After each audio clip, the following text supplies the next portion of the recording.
توبہ اور استغفار. ویسے توبہ اور استغفار یہ ہم معنی الفاظ ہیں، انشاءاللہ آگے اس کی وضاحت کروں گا کہ دونوں کو اگر ایک ساتھ استعمال کیا جائے تو کیا معنی ہوگا، لیکن یہ ہم معنی لفظ استعمال ہوتے ہیں کہ توبہ کر لو، استغفار کر لو، توبہ کر لو، استغفار کر لو. تو چونکہ انسان خطا کار ہے، انسان غلطیاں کرتا ہے، اس سے کوتاہیاں ہو، اس سے خطائیں ہو، تو ظاہر سی بات ہے اس کا سلوشن، اس کا حل یہ ہے کہ ہم اپنے رب سے توبہ کریں، ہم اپنے رب سے معافی مانگیں. یہ اللہ رب العزت کا رحم اور کرم ہے، یہ اس کا فضل اور جود ہے کہ اس نے جو ہے ہمیں توبہ اور استغفار کا طریقہ بتایا. اگر اللہ رب العزت انسان کو پیدا کرتا، جو کرنا ہے اس کا حکم دے دیتا، جس سے رکنا ہے اس کے بارے میں بتا دیتا، اور اس کے بعد اگر انسان کچھ خطائیں کر گزرتا کہ جو کرنا ہے وہ نہیں کرتا، جس سے روکا وہ کر گزرتا، اور اگر توبہ کے دروازے نہ ہوتے، توبہ کا طریقہ نہ ہوتا، استغفار نہ ہوتا، تو پھر تو یقیناً جو ہے ہم خسارے میں ہوتے، ہم ہمیشہ ہمیشہ کی جہنم میں چلے جاتے. تو توبہ اور استغفار کا جو طریقہ ہے، اللہ رب العزت نے جو حکم ہمیں دیا، یہ جو بات، جو طریقہ ہمیں بتایا ہے، یہ اللہ کی طرف سے اس کا فضل ہے، اس کی رحمت ہے، یاد رکھیے ہم. لیکن افسوس کی بات ہے کہ یہ توبہ اور استغفار کا ہم معنی ہی نہیں سمجھتے ہیں، اس کی اہمیت ہمارے زندگیوں میں نہیں ہے، اور ہم صرف یہ سمجھتے ہیں کہ توبہ اور استغفار کا معنی یہ جو بہت خطا کار، بہت گناہ گار ہے وہ کرے، اور باقی لوگوں کے لیے توبہ اور استغفار نہیں ہے. جبکہ نبی اکرم صلی اللہ علیہ وسلم اس بات کی وضاحت کر جامع ترمذی کی روایت آپ نے فرمایا کہ کل بنی آدم خطاء،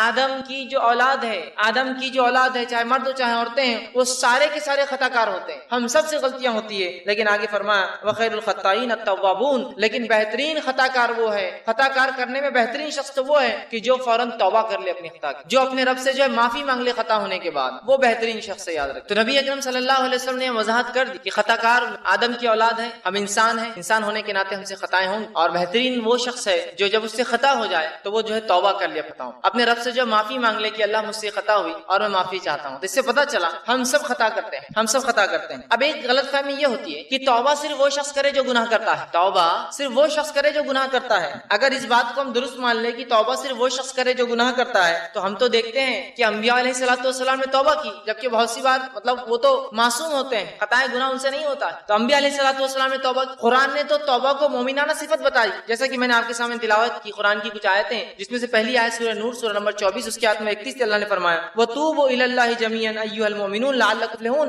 اے مومنو تم سب کے سب اللہ سے توبہ کرو تاکہ تم فلاح پاؤ. تو یہاں تو توبہ کو مومنانہ صفت بتایا جا رہا ہے، اور ہم غلط فہمی میں جو ہے وہ ہے کہ توبہ تو صرف وہ کرے جو گناہ کرتا ہے، اور جو توبہ کرتا ہے اس کا مطلب اس نے گناہ کیا ہے. ایسی بات نہیں ہے. توبہ ایک مومنانہ صفت ہے، اور ایک مومن کو چاہیے چاہے اس سے خطائیں ہو یا خطائیں نہ ہو، وہ اپنے رب سے توبہ کرتا رہے. دوسری آیت میں اللہ رب العزت نے فرمایا سورہ تحریم سورہ نمبر 66 آیت نمبر 8 میں فرمایا کہا یا ایھا الذین آمنوا توبوا الی اللہ توبۃ نصوحا، اے وہ لوگوں جو ایمان لائے ہو اپنے رب سے توبۃ نصوحا، سچی توبہ کرو، ایسی توبہ کرو کہ جس کے بعد پھر پلٹ کر تم گناہوں کی طرف نہ جاؤ. تو یہاں تو ایمان والوں سے خطاب ہو رہا ہے توبہ کرو، وہاں کہا گیا کہ تم سب مومنو توبہ کرو. تو توبہ کرنا مومنانہ وصف اور صفت ہے، یاد رکھیے. توبہ کے لیے گناہ کرنا ضروری نہیں، یاد رکھیے. اور توبہ نہیں کرنا یہ شیطان کی صفت ہے، یاد رکھیے. وہ پورا تفسیری واقعہ ہم جانتے ہیں کہ آدم علیہ الصلوۃ والسلام سے خطا ہوئی کہ اللہ رب العزت نے ایک جھاڑ کا جو پھل کھانے سے منع کیا، آپ وہاں چلے گئے اور وہ پھل کھا لیا. لیکن اس کے بعد فوراً آدم علیہ السلام کو پشیمانی ہوئی، آدم علیہ السلام سمجھ گئے ان سے کیا غلطی ہوئی اور اپنے رب سے معافی مانگ لی. اللہ رب العزت نے معاف کر دی. وہیں شیطان اس نے آدم علیہ السلام کو بہکایا، اللہ رب العزت نے اسے حکم دیا کہ آدم علیہ السلام کے جو ہے سامنے وہ جھکے، لیکن اس نے جھکنے سے انکار کیا، اور انکار کرنا یہ غلطی اس نے کی. لیکن غلطی کے بعد اپنی غلطی پہ اڑ گیا اور مختلف دلائل اللہ رب العزت کو دینے لگا کہ میں اس سے خیر ہوں، اس کو تو نے جو ہے مٹی سے اور مجھے آنکھ سے بنایا، دلائل دینے لگا، تکبر کیا. تو یاد رکھیے توبہ کرنا یہ مومنانہ وصف ہے، آدم علیہ السلام کی صفت ہے. اور تکبر کرنا گناہ کرنے کے بعد توبہ نہیں کرنا، استغفار نہیں کرنا، یہ شیطانی صفت ہے، یاد رکھو. جو لوگ استغفار نہیں کرتے اور یہ سمجھتے ہیں صرف توبہ تو گناہگار لوگ کرتے ہیں، وہ در حقیقت شیطانی صفت ان کے اندر آ گئی ہے، اور وہ جو ہے تکبر کر رہے ہیں، وہ اڑ گئے اپنے گناہوں پہ، یاد رکھیں. تو اس بات کو سمجھنے کی ضرورت ہے کہ توبہ کرنا، استغفار کرنا یہ انبیاءوں کی صفت ہے، صلحاء نیکوکاروں کی صفت ہے، شہداؤں کی صفت ہے، اور یہ جو ہے اللہ کے نیک بندوں کی اور اللہ کے ولیوں کی صفت ہے، یاد رکھیں. جو اللہ کے دوست ہوتے توبہ کے لیے گناہ ضروری نہیں ہے، بلکہ علماء لکھتے ہیں توبہ اس لیے بھی تو ہو سکتی ہے کہ گناہوں کے خیال سے اللہ ہمیں بچائے رکھے. توبہ تو اس کے لیے بھی ہو سکتی ہے کہ ہم جو گناہ کے خیالات لا رہے ہیں یا گناہ کی جو سوچ لا رہے ہیں اس سے بھی توبہ کر سکتے ہیں. اللہ ایسے خیالات بھی مجھ تک نہ آئے جس سے کہ سوچ کے بعد ہی انسان کسی چیز کے عمل کی طرف جاتا ہے. تو بہرحال توبہ ہمیں کرنا چاہیے. اور ہم کئی واقعات دیکھتے ہیں نبی اکرم صلی اللہ علیہ وسلم کے خود آپ اپنے بارے میں فرماتے ہیں، اور آپ کے تعلق سے حدیث میں آتا ہے، صحیح مسلم کی روایت ہے، ایک حدیث آپ کے سامنے میں نے پڑھی بھی، اور صحیح مسلم کی روایت میں تو یوں الفاظ ہے کہ آپ صلی اللہ علیہ وسلم دن بھر میں 70 سے زیادہ اور 100 مرتبہ، ایک روایت میں آتا ہے توبہ کرتے تھے. 70 سے زیادہ اور 100 کے الفاظ بھی، ایک روایت میں 70 اور ایک میں 100 کے الفاظ ہیں کہ 70 سے زائد مرتبہ توبہ اور استغفار، 100 سے زائد مرتبہ آپ توبہ اور استغفار کرتے تھے. اب مجھے بتائیے نبی اکرم صلی اللہ علیہ وسلم کیا روز گناہ کرتے تھے جو آپ توبہ استغفار کرتے تھے؟ نعوذ باللہ. لیکن یہ تو مومنانہ صفت ہے. آپ امت مسلمہ کو تعلیم اور تربیت دے رہے ہیں کہ تم مجھے دیکھو میں نبی ہونے کے بعد توبہ کرتا ہوں، تو تمہارے لیے تو کتنا لازم ہے کہ تم توبہ اور استغفار کو کثرت اس کو لازم پکڑو۔ نبی اکرم صلی اللہ علیہ وسلم ہر بار نماز پڑھتے ہیں، نماز پڑھ کر مصلیوں کی طرف چہرہ پھیرتے اور 3 بار، ایک بار اللہ اکبر کہتے بآواز بلند اور 3 مرتبہ کہتے استغفر اللہ استغفر اللہ استغفر۔ تو اگر یہ 3 مرتبہ کو ملا لے تو 5 نمازوں کا 15 مرتبہ تو یہی ہو جاتا۔ آپ 70 سے زیادہ اور 100 مرتبہ کرتے، اسی لیے کچھ علماء کہتے ہیں کہ ہر نماز کے بعد کم از کم 20 مرتبہ استغفار کرنا چاہیے۔ 3 تو سنتی ہے ذاتی، لیکن اگر 100 کرنا ہے، یاد نہیں ہوتے تو 20 ہر نماز کے بعد بھی یاد رکھ لے تو 100 ہو جاتے ہیں۔ تو 70 مرتبہ یا 100 مرتبہ توبہ استغفار کرتے ہیں، لیکن آج ہم نے توبہ اور استغفار نہ اس کا معنی سمجھتے ہیں، نہ اس کی اہمیت سمجھتے ہیں، اور نہ ہی اس کو ایک عبادت سمجھتے۔ توبہ اور استغفار کرنا بھی ایک عبادت ہے، یاد رکھیں، اس لیے کہ انبیاء علیہ الصلوۃ والسلام اللہ کے نیک بندے توبہ اور استغفار کرتے ہیں۔ توبہ کے لیے کوئی گناہ کرنا ہر بار ضروری نہیں، یاد رکھیے۔ اب جو ہے توبہ اور استغفار جو ہے اللہ کے نیک بندوں کی صفت ہے، یاد رکھیے، یہ اللہ کے نیک بندے اچھے لوگوں کی صفت ہے، اور جب وہ اللہ سے توبہ کرتے استغفار کرتے ہیں تو اللہ رب العزت کے وہاں ان کے گناہ معاف ہوتے ہیں اور درجات جو ہے بلند ہوتے ہیں۔ یاد اب آئیے استغفار کسے کہتے ہیں، اس کا معنی کیا ہے؟ تو استغفار کا معنی یہ ہے کہ گناہوں اور لرزشوں سے اللہ کی بخشش طلب کرنا،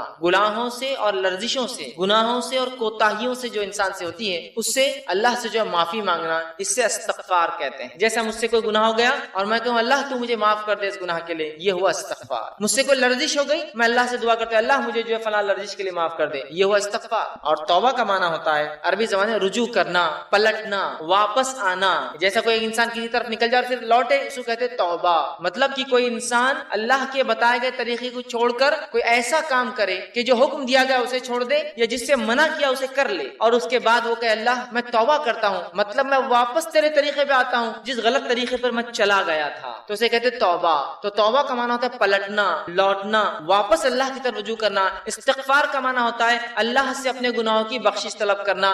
اگر دونوں کو ملا لیا جائے تو یہ معنی ہوگا کہ کوئی شخص اگر گناہ کرتا ہے، جب وہ اپنے گناہوں سے رجوع کرتا ہے، گناہوں سے جو ہے پلٹتا ہے، اسے توبہ کہتے ہیں، اور جب پلٹنے کے بعد اللہ سے دعا کرتا ہے اللہ مجھے معاف کر دے، وہ استغفار ہوتا ہے۔ جب انسان گناہوں سے پلٹتا ہے اور رب سے دعا کرتا ہے معافی کی، تو پلٹنا توبہ ہے اور دعا کرنا معافی کی استغفار ہے۔ یا دوسرے الفاظ میں جب انسان استغفار کرتا ہے، اللہ سے اپنے گناہوں کی بخشش طلب کرتا ہے اور واپس پلٹتا ہے، مطلب وہ گناہ کو چھوڑ دیتا ہے، تو یہ ہوتا ہے استغفار اور یہ ہوتا ہے توبہ۔ تو دونوں کا بہت گہرا تعلق ہے، یاد رکھیں، توبہ اور استغفار۔ اس لیے کہ جب انسان توبہ کرتا ہے، رب کی طرف پلٹتا ہے، تو اس کے لیے طریقہ استغفار کا اختیار کرتا ہے، معافی مانگتا ہے، اور جب معافی مانگتا ہے تو گناہ کو چھوڑ کر واپس لوٹ آتا ہے اپنے رب کے راستے کی طرف، رجوع کر لیتا ہے۔ تو توبہ اور استغفار یہ ہے کہ گناہ کرنے کے بعد واپس پلٹنا اور واپس پلٹ کے اپنے گناہوں کی معافی مانگنا، پلٹنا واپس توبہ اور معافی مانگنا ہے استغفار۔ تو جب دونوں ساتھ اس آئے تو اس کا معنی انسان نے واپس رجوع کیا اپنے گناہ سے اور رب سے معافی بھی اس نے مانگ لیا، یہ معنی ہوگا دونوں جب ایک ساتھ استعمال ہوں۔ اب آئیے توبہ کرنے والوں، استغفار کرنے والوں 3 قسمیں ہوتی ہیں جو قرآن سے ہمیں پتہ چلتی ہے۔ پہلی قسم وہ ہے جو وہ شخص ہوتے ہیں، جو وہ لوگ ہوتے ہیں جو عذاب الہی سے ڈر کر توبہ کرتے ہیں۔ پہلی قسم ان لوگوں کی ہے جو عذاب الہی سے ڈر کر توبہ کرتے ہیں، کہ جو اللہ کا عذاب ہے، جہنم کی جو وعید سنائی جاتی ہے، اور قرآن حدیث میں جو مختلف عذابات دنیا اور آخرت کے آتے ہیں، جب انسان گناہوں میں جاتا ہے تو جو انسان اللہ کے عذاب سے ڈر کر توبہ کرتا ہے اسے صاحب توبہ کہتے ہیں، مطلب وہ شخص توبہ کا حامل ہے، صاحب توبہ ہے، اور یہ مومنوں کی صفت ہے۔ یاد رکھیں توبہ کرنا کس کی صفت ہے؟ مومنوں کی صفت ہے۔ توبہ کرنا گنہگاروں کی صفت نہیں ہے، گناہگار تو گناہ پہ اڑ جاتا ہے، اسی لیے تو گناہگار کہا جاتا ہے، مومن گناہوں پہ اڑتا نہیں، توبہ کرتا ہے، اس لیے تو مومن کہلاتا ہے۔ تو توبہ مومنوں کی صفت ہے، یاد رکھیں۔ اور پہلا وہ شخص ہے توبہ کی جو پہلی قسم ہے کہ انسان اللہ سے توبہ کرے گناہوں اور عذاب کے ڈر سے کہ اللہ عذاب دینے والا ہے، اور یہ مومنانہ صفت ہے۔ اس کے تعلق سورہ نور اللہ نے فرمایا کہا وَتُوبُوا إِلَى اللَّهِ جَمِيعًا أَيُّهَا الْمُؤْمِنُونَ، اے مومنو تم سب کے سب اللہ سے توبہ کرو۔ تو یہاں پتہ چلا توبہ کس کی صفت ہے؟ مومنوں کی صفت ہے، کہ جو اللہ کے عذاب سے ڈر کر توبہ کرتے۔ دوسری صفت ہے توبہ کی، دوسرے لوگ وہ ہے جو توبہ کرتے ہیں، توبہ کی دوسری قسم وہ لوگ ہیں جو ثواب اور لالچ کے لیے توبہ کرتے ہیں، کہ توبہ کرنے سے ثواب ملے گا، ہے نا، اور وہ ثواب کی لالچ اور حرص میں توبہ کرتے ہیں، اور یہ صفت صالحین اور اللہ کے جو ولی ہوتے ہیں، نیک صفت لوگ ہوتے ہیں، ان کی صفت۔ یہ توبہ گناہ کی بنیاد پر، یہ اللہ کے عذاب سے ڈر کر نہیں کرتے ہیں، یہ توبہ اس لیے کرتے ہیں کہ ان کو لالچ ہوتی ہے کہ توبہ کرنے کی وجہ سے اللہ ہمارے درجات کو بلند کرے گا، اللہ اس کا اجر دے گا نا، چونکہ انسان توبہ کر رہا ہے تو وہ لالچ میں توبہ کرتے ہیں۔ اور یہ صفت جو ہوتی ہے یہ اللہ کے مقرب بندوں کی، صالحین کی اور اللہ کے ولی صفت لوگوں کی ہوتی ہے۔ اور اللہ رب العزت نے سورہ قاف سورہ نمبر 50 کی آیت نمبر 33 سے فرما رکھا وجاء بقلب منیب، اور ایسے لوگوں کو یاد رکھیے جو ہے انابت کہتے ہیں، اور اللہ نے کہا وجاء بقلب منیب، اور جو رجوع کر لائے، رجوع کرنے والا دل لے کر آئے، ایک ایسا دل لے کر آئے جو منیب ہو، انابت والا ہو، اپنے رب کی طرف رجوع کرتا ہو، اس لالچ میں کہ اس کا رب اس میں گناہ کی وجہ سے نہیں ثواب دیں گا۔ ٹھیک، تو یہاں کا وہ شخص جو اللہ کے پاس لائے ایک رجوع کرنے والا دل، یہ صالحین اور اللہ اللہ کے مقرب بندوں کی صفت ہے۔ تیسری قسم توبہ کی وہی ہے جو لوگ کرتے ہیں، وہ لوگ ہیں جو محض اللہ کی اطاعت میں توبہ کرتے ہیں، گناہ بھی نہیں کرتے، لالچ میں بھی نہیں، اللہ کی اطاعت میں توبہ کرتے ہیں، جن کے اندر انبیاء اور مرسلین ہیں، اللہ کے نبی اور رسول ہے، جو گناہ بھی نہیں کرتے ہیں، عذاب کے ڈر سے نہیں بھی کرتے ہیں، بلکہ وہ جو لوگ ہوتے ہیں وہ اس لیے توبہ کرتے ہیں کہ اللہ کی اطاعت ہے، اللہ نے حکم دیا توبہ کا، اس لیے ہم توبہ کر رہے ہیں، اور یہ اللہ کے انبیاء اور جو ہے مرسلین جس کو کہیں رسولوں کی جو ہے صفت ہے، اور اس کو جو ہے اوبا کہتے ہیں، اوبا کہتے ہیں عربی میں، جس کے تعلق سے قرآن نے فرمایا سورہ صاد کہ وہ جو ہے نہ گناہ کرتے ہیں نہ ثواب کی لالچ، بس اللہ کی اطاعت میں کہ اللہ نے حکم دیا توبہ استغفار کا، وہ کثرت سے توبہ استغفار کرتے تھے، جیسے خود نبی اکرم صلی اللہ علیہ وسلم کی صفت میں نے آپ کے سامنے رکھی، آپ 70 سے زائد یا 100 مرتبہ تک ہر روز جو ہے توبہ کرتے تھے۔ اب آئیے توبہ اور استغفار جو ہے ہم کوشش کریں کہ جو ہے ہم اپنے اوپر جو ہے لازم کر لے، یاد رکھیں، اور توبہ اور استغفار جو ہے دو شکلوں کے اندر ہم پر لازم آتا، واجب آتا ہے۔ دیکھیے اطاعت میں توبہ کرنا، فرما برداری میں توبہ کرنا، ثواب کی لالچ سے توبہ کرنا، یہ تو اچھی بات، لیکن دو مقامات ایسے ہوتے ہیں جہاں توبہ اور استغفار کرنا واجب ہے، ضروری ہو جاتا ہے۔ ہمارے حال تو یہ ہے جہاں واجب ہے وہاں بھی نہیں کرتے، اور جہاں لالچ ہونا چاہیے وہاں بھی نہیں کرتے، نہ کہیں اور کرتے۔ دو شکلوں میں واجب ہے، کمپلسری ہے، فرض ہے۔ وہ دو شکلیں کون سی ہے؟ پہلا، جب بندہ ایسا کوئی کام نہیں کرتا ہے جس کے کرنے کا حکم اس کے رب نے دیا ہے تو توبہ اس پر واجب آ جاتی۔ نماز پڑھو، روزہ رکھو، زکات دو، حج کرو، اچھائی کا حکم دو، برائی سے روکو، پڑوسی سے اچھا سلوک کرو، رشتوں کو نبھاؤ، مسکینوں کا حق ادا کرو، یتیموں کا حق ادا کرو، مسافروں کا حق ادا کرو، یہ تمام چیزیں۔ تو جب کوئی حکم شریعت دیتی ہے انسان وہ حکم کو بجا نہیں لاتا تو اس پر توبہ واجب ہو جاتا ہے، استغفار واجب ہو جاتا ہے۔ اور دوسری شکل جس میں توبہ اور استغفار واجب ہو جاتی ہے ایک شخص پر، وہ دوسری شکل تب ہوتی ہے جب انسان شریعت کے اس عمل کو کر گزرتا ہے جس عمل سے شریعت نے روکا ہے۔ شراب مت پیو، زنا مت کرو، برے کام مت کرو، بد کلامی مت کرو، جھوٹ مت بولو، چوری مت کرو،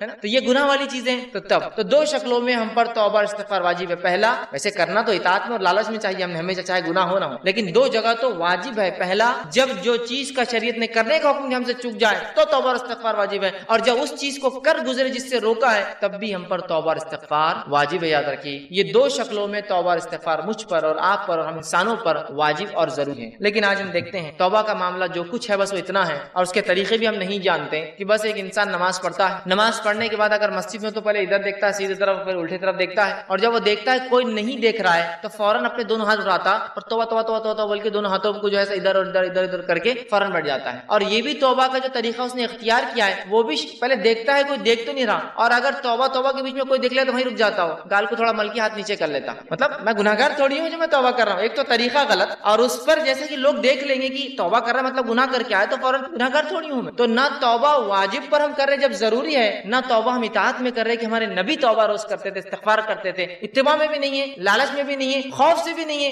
نہ واجب چیزوں پر ہے جہاں ضروری ہے توبہ استغفار کرنا، اور جو کچھ ہے بس وہ توبہ والا ہے جو بچوں کو پنشمنٹ کے طور پر، سزا کے طور پر بولا جاتا ہے کہ چلو چیکس کو ہاتھ لگاؤ، گالوں کو ہاتھ لگاؤ اور توبہ توبہ، اور پتہ نہیں بس اسی کو ہم سمجھتے توبہ ہے، اور انسان بس دعا کیا، تھوڑا ہاتھوں کو کرا، اور میں نے دیکھا لوگ پھر وہ ہاتھ پھیرتے اور اٹھ کر چلے جاتے ہیں۔ جو کچھ ہے بس وہ اس حد تک ہے اور اس لمٹ میں ہے۔ یاد رکھیں ہمیں چاہیے کہ ہم کثرت سے توبہ استغفار، کثرت سے اپنے زندگی کا جو ہے اس کو معمول بنا لے۔ معمول سمجھتے نا، مطلب یہ روزمرہ کی کوئی ایسی چیز جس کو انسان ہمیشہ کرتا ہے اس کو معمول بنا لے، جس طرح سے ہمارے نبی کا معمول تھا صلی اللہ علیہ وسلم کہ آپ توبہ استغفار کثرت کرتے تھے تاکہ امت اس بات کو سیکھے۔ اسی طرح توبہ قبول کرنا اللہ سبحانہ تعالیٰ کی صفت ہے، یاد رکھیں، اور اللہ سبحانہ تعالیٰ کے علاوہ ہماری توبہ کوئی قبول نہیں کرتا۔ یاد توبہ توبہ جو ہے قبول جو ہے کرنا یہ اللہ کی صفت ہے، اسی لیے اللہ کی ایک صفت تواب، تواب کا معنی ہے توبہ قبول کرنے والا، اور تواب کا معنی یہ بھی ہوتا ہے توبہ کرنے والا، دونوں ہی معنی ہوتے ہیں عربی کی۔ تو توبہ یا تواب کا معنی ہوتا ہے رجوع کرنے والا، پلٹنے والا۔ تو بندہ گناہ کرتا ہے رب کی طرف پلٹتا ہے، رب بندے کے گناہ کو معاف کر کے اس کی طرف رجوع کرتا ہے، ٹھیک ہے۔ تو توبہ قبول کرنا اللہ کی صفت ہے، اور توبہ اللہ کے علاوہ کوئی قبول نہیں کرتا، یہ بات یاد رکھیں۔ بہت سے لوگ بہت سارے در اور دیواروں پر جا جا کر توبہ کرتے ہیں اور ان سے توبہ کی جو ہے دعائیاں دیتے ہیں۔ توبہ صرف اللہ قبول کرتا ہے، توبہ قبول کرنا اور گناہ معاف کرنا صرف اللہ کی صفت ہے، یاد رکھیں۔ اس کے علاوہ کسی در پر انسان کی توبہ قبول نہیں ہوتی ہے، اور اس کے لیے کوئی گھڑی، کوئی وقت، کوئی پل نہیں۔ انسان کو جب لگے کہ اس سے گناہ ہوا تھا تب تو واجب ہو گئی، اس کے علاوہ بھی جب یاد آئے استغفار، سب سے اتنا تو بول سکتا ہے نا، کو بھی میں دعائیں یاد نہیں ہوتی مجھے، استغفار استغفر اللہ اتنا تو بول سکتا ہے نا، بس وہ کثرت سے بولتا رہے، کثرت سے بولتا رہے، کیونکہ جب استغفار کرتا ہے اور رب کی طرف خود رجوع کر رہا ہے، توبہ کر رہا ہے ایک طرح، تو کثرت سے اس کو کر لے۔ اور توبہ قبول کرنا اللہ کی صفت ہے، اور اللہ کے علاوہ کوئی توبہ قبول نہیں کرتا ہے۔ اللہ رب العزت سورہ توبہ سورہ نمبر 9 آیت نمبر اس کی 27 میں فرماتا اور کہتا ہے ثم یتوب اللہ من بعد ذلک علی من یشاء واللہ غفور الرحیم، کہ اللہ سبحانہ تعالیٰ فرماتا اور کہتا ہے کہ تم لوگ جو ہے گناہوں کے بعد اللہ سے جو ہے توبہ کرو، اور اللہ سبحانہ تعالیٰ جس کی توبہ چاہتا ہے پھر قبول کرتا ہے۔ اللہ تعالیٰ جو ہے توبہ کو قبول کرنے والا غفور ہے اور رحم کرنے والا ہے، یاد رکھ۔ تو ہمیں چاہیے کہ ہم اللہ سے توبہ کریں۔ دوسری آیت سورہ توبہ سورہ نمبر 9 آیت نمبر 102، اس میں اللہ فرماتا ہے کہتا ہے وآخرون اعترفوا بذنوبہم خلطوا عملا صالحا وآخر سیئا۔ اللہ فرماتا ہے کہتا ہے اور کچھ دیگر لوگ ہیں جنہوں نے اپنے گناہوں کا اقرار کیا ہے، انہوں نے ملا جلا عمل کیا۔ مطلب ایسے لوگ ہیں جنہوں نے گناہوں کا اقرار کیا اور انہوں نے نیکی اور گناہ دونوں ملا جلا ایک عمل کیا تھا، ایک اچھا اور دوسرا برا۔ امید ہے کہ اللہ ان کی توبہ قبول فرمائے گا، یقین اللہ بہت بخشنے والا اور رحم کرنے والا ہے۔ تو جب انسان سے کوئی عمل ہوتا ہے اس میں اچھائی اور برائی انسان دونوں کرتا ہے، نیکی اور بدی دونوں کرتا ہے، تو رب کی طرف وہ رجوع کرے، رب سے وہ توبہ کرے، اور رب انشاءاللہ عزیز اللہ کو ہم توبہ قبول کرنے والا اور معاف کرنے والا پائیں گے۔ اسی طرح سے سورہ توبہ سورہ نمبر 9 کی آیت میں 104 میں اللہ نے فرمایا اور کہا الم یعلم ان اللہ هو يقبل التوبۃ عن عباده ويأخذ الصدقات وان اللہ هو التواب الرحیم، کہ اللہ سبحانہ وتعالی فرماتا ہے الم یعلم، کہ اس بات کا تم علم حاصل کر لو، اس بات کو تم جان لو کہ وہ اللہ ہی ہے جو تمہاری توباؤں کو قبول کرتا ہے اور تم سے صدقات کو قبول کرتا ہے، اور اللہ تعالیٰ جو ہے بہت توبہ قبول کرنے والا اور بہت رحم کرنے والا ہے۔ تو اللہ ہی جو توبہ قبول کرتا ہے، اللہ ہی ہمارے صدقات کو قبول کرتا ہے، اور اللہ توبہ قبول کرنے والا اور اپنے بندوں پر جو ہے رحم کرنے والا ہے، یاد رکھیں۔ اسی طرح ہم دیکھتے ہیں توبہ اور استغفار اتنی اہم چیز ہے کہ انبیاء علیہ الصلوۃ والسلام نے اپنی قوموں کو توبہ اور استغفار کی دعوت دی۔ اندازہ لگائیے کیا اہمیت ہے اس توبہ اور استغفار کی، کہ انبیاء علیہ الصلوۃ والسلام نے اپنی قوموں کو توبہ اور استغفار کی دعوت دی۔ آئیے کچھ نبیوں کی دعوت آپ کے سامنے رکھتا ہوں۔ پہلا واقعہ سورہ ہود سورہ نمبر 11 اس کی آیت نمبر 52 میں ہے، جو ہود علیہ الصلوۃ والسلام نے اپنی قوم کو دعوت دی۔ کس چیز کی دعوت دی؟ توبہ اور استغفار۔ اللہ رب العزت نے فرمایا اور کہا وَيَا قَوْمِ، اور ہود علیہ السلام نے اپنی قوم سے کہا وَيَا قَوْمِ اسْتَغْفِرُوا رَبَّكُمْ ثُمَّ تُوبُوا إِلَيْهِ، کہ ہود علیہ السلام نے اپنی قوم کو اے میری قوم اللہ سے استغفار کرو، اپنے گناہوں سے جو ہے معافی مانگو، اپنے گناہوں کے لیے رب سے بخشش کرو، رَبَّكُمْ ثُمَّ تُوبُوا إِلَيْهِ، اور اس کی طرف رجوع کرو، يُرْسِلِ السَّمَاءَ عَلَيْكُمْ مِدْرَارًا۔ تو اگر تم ایسا کرو گے کہ گناہوں سے معافی مانگو گے، بخشش طلب کرو گے، رجوع کرو گے، تو تم دیکھو گے کہ اس بخشش کے تحت، اس بخشش طلب کی وجہ سے اور رجوع کرنے کی وجہ سے اللہ سبحانہ تعالیٰ تمہارے لیے آسمان سے موسلا دھار بارش برسائیں گا جو نفع بخش ہوتی ہے۔ پھر فرمایا مدرارا وَيَزِدْكُمْ قُوَّةً إِلَىٰ قُوَّتِكُمْ وَلَا تَتَوَلَّوْا مُجْرِمِينَ، اور تمہیں قوت پر قوت عطا کریں گا، اور یقیناً خبردار توبہ کو انکار کر کے، استغفار کا انکار کر کے، اپنے گناہوں سے بخشش طلب نہ کر کے مجرموں میں شامل نہ ہو جانا۔ تو یہاں ہود علیہ الصلوۃ والسلام اپنی قوم کو دعوت دے رہے ہیں، اور قوم کو دعوت دے کر بتا رہے ہیں توبہ کے بارے میں، اور کہہ رہے ہیں اے میری قوم توبہ کرو، استغفار کرو،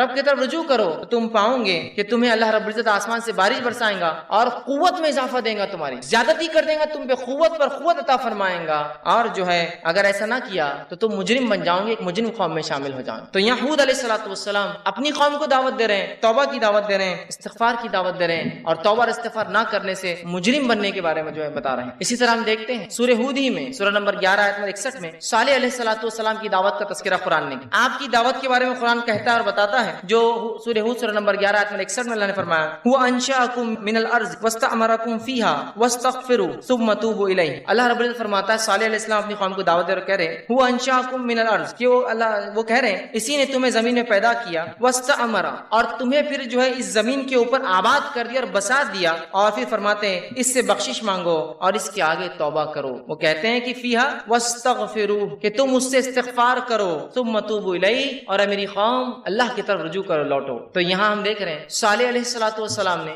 اپنی قوم کو دعوت دی اور اللہ کی طرف رجوع کرنے کا، توبہ کرنے کا حکم۔ آئیے آگے بڑھتے ہیں۔ شعیب علیہ الصلوۃ والسلام کے بارے میں اللہ نے فرمایا سورہ ہود ہی میں سورہ نمبر 11 آیت نمبر 90 میں، اور کہا واستغفروا ربکم وتوبوا الیہ، کہ پھر شعیب علیہ السلام نے اپنی قوم کو دعوت دی اور کہا اے میری قوم اللہ سے استغفار کرو، اپنے گناہوں کی بخشش طلب کرو اور اس کی طرف رجوع کرو، اس کی طرف پلٹ آؤ، اپنے گناہوں سے جو ہے معافی۔ اب انبیاء علیہ الصلوۃ والسلام نہ صرف قوموں کو توبہ اور استغفار کی دعوت، بلکہ انبیاء علیہ الصلوۃ والسلام نے خود بھی اللہ سے توبہ کی جب ان سے چھوٹی موٹی خطائیں اور لرزشیں ہو جاتی۔ نہ صرف دعوت دی بلکہ خود بھی جب چھوٹی موٹی لرزشیں اور خطائیں ہو جاتی تو انہوں نے بھی اللہ سے توبہ کیا، جس کے تعلق سے مشہور واقعہ ہے آدم علیہ الصلوۃ والسلام کا، جس کے تعلق سے سورہ بقرہ سورہ نمبر 2 آیت نمبر 37 میں اللہ رب العزت فرمایا اور کہا فتلقى آدم من ربه کلمات فتاب علیہ۔ تو آدم علیہ السلام کو جب وہ خطا ہوئی کہ جو انہوں نے وہ پھل کھا لیا جس سے منع کیا گیا تھا، تو اللہ نے کہا پھر ہم نے آدم کو کلمات سکھائے، اور وہ آدم نے کلمات ادا کیے تاکہ جو ہے فتاب علیہ، اور پھر ہم نے ہمارے طرف طرف آدم نے رجوع کیا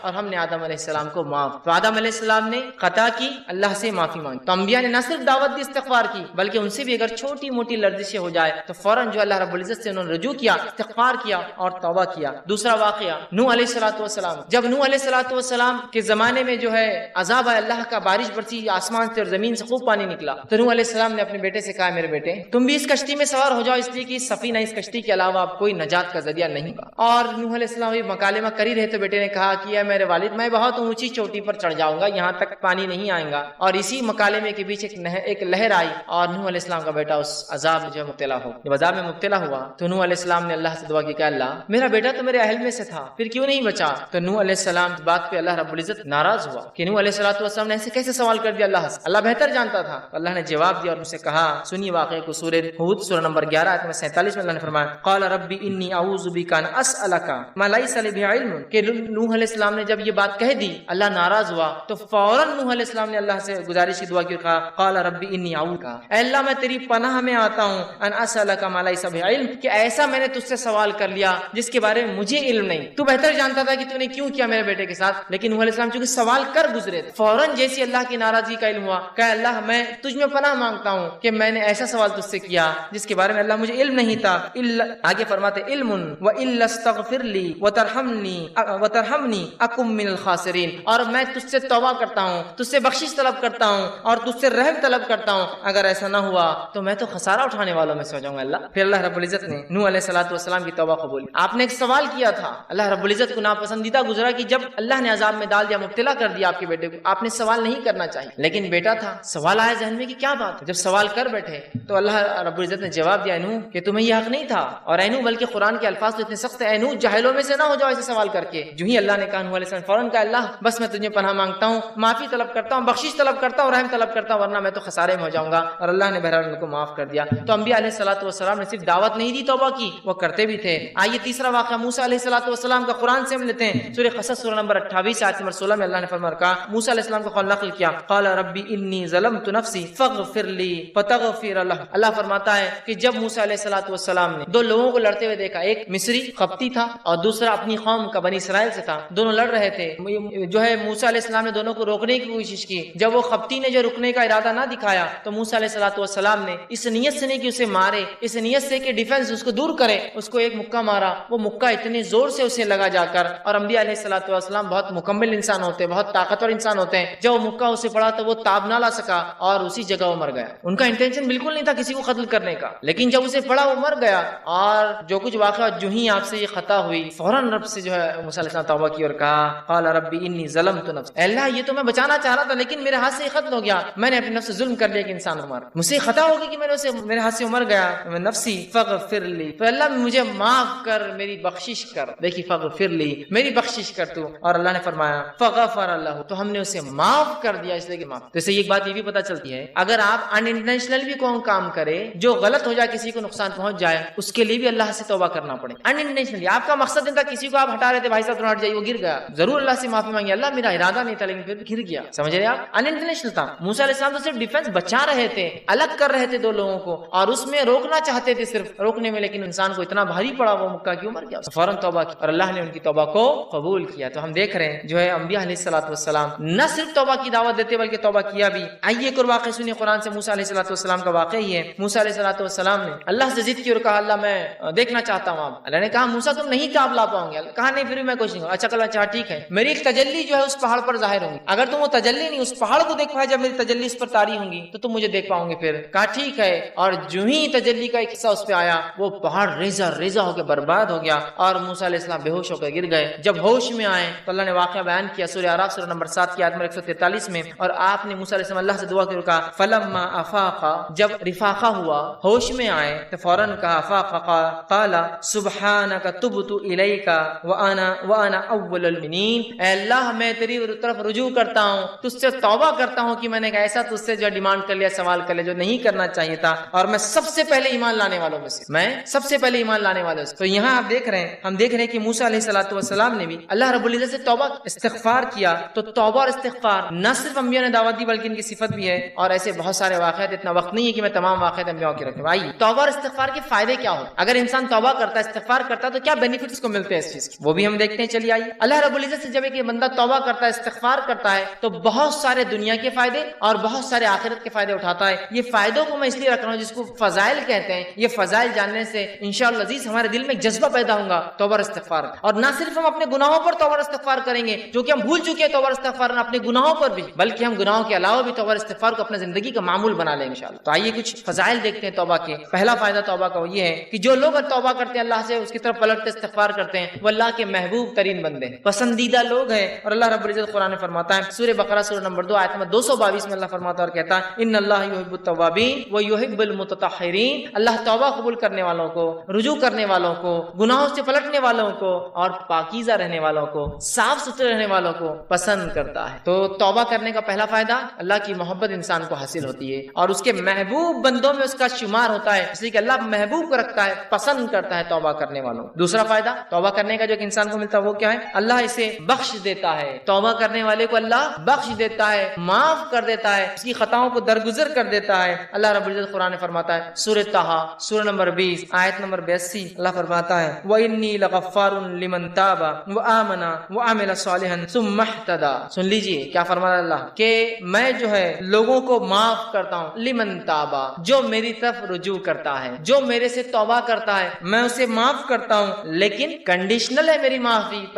پہلی شرط معافی کے لیے وآمنا, وہ ایمان والا ہو, وعمل صالحا, اور پھر نیک کام کرے توبہ کرنے کے بعد. اس کا ہرگز معلوم مطلب یہ نہیں کہ توبہ کر لیا مطلب نیا اکاؤنٹ کھولنے کی اجازت مل گئی مجھے اب گناہ کرنا. توبہ کرتا ہے ایمان والا انسان اور پھر نیک کام کرتا ہے تو اللہ رب العزت فرماتا ہے وَإِنِّي لَغَفَّارٌ لِمَن تَابَ, کہ ان لوگوں کی میں توبہ قبول کرتا ہوں جو مجھ سے توبہ کرتے ہیں اور انہیں معاف کر دیتا ہوں اور پھر وہ ایمان لائے اور نیک عمل پھر کرتے رہے اور اس معاملے پہ جم جائے, اس معاملے پر جائے. تیسرا فائدہ, چوتھا فائدہ اور پانچواں فائدہ چونکہ ایک ہی حدیث میں آتا ہے اس لیے میں ایک ساتھ رکھوں گا. تیسرا فائدہ توبہ کا ہے اللہ غم سے نجات دیتا ہے, پریشانیوں سے نجات دیتا ہے, مشکلوں سے نجات دیتا ہے. چوتھا فائدہ تنگ دستی دور کرتا ہے. سبحان اللہ, ہم نے سوچا بھی نہیں توبہ استغفار کا تعلق تنگ دستی سے بھی ہو سکتا ہے, یا توبہ استغفار کرنے سے رزق میں کشادگی بھی آ سکتی ہے, مال و دولت میں فراوانی بھی ہو سکتی ہے. یہ کہ توبہ کرنے کا ایک فائدہ ہے تنگ دستی سے اللہ نجات دیتا ہے. اور پانچواں فائدہ توبہ کا معلوم آپ کو کیا ہے, ایسی جگہ سے روزی دیتا ہے جہاں سے سوچا بھی نہیں ہو. تنگ دستی بھی دور ہوتی ہے, غم بھی دور ہوتے ہیں, اور ایسی جگہ سے روزی ملتی ہے. روزی سمجھتے ہیں نا آپ, رزق ملتا ہے جہاں سے سوچا بھی نہیں ہوگا, گمان بھی نہیں کیا ہوگا, فہم میں بھی نہیں لایا ہوگا. آئیے حدیث اس طرح سے ابو داؤد کی روایت ہے, تینوں فائدے ایک حدیث میں آتے ہیں. پہلا, جو شخص استغفار کو لازم پکڑ لیتا ہے, استغفار کو اپنے نفس سے لازم کر لیتا ہے, پکڑتا ہے, تو اللہ تعالیٰ اس کے لیے ہر غم سے نجات کا راستہ نکالتا ہے. ہر غم.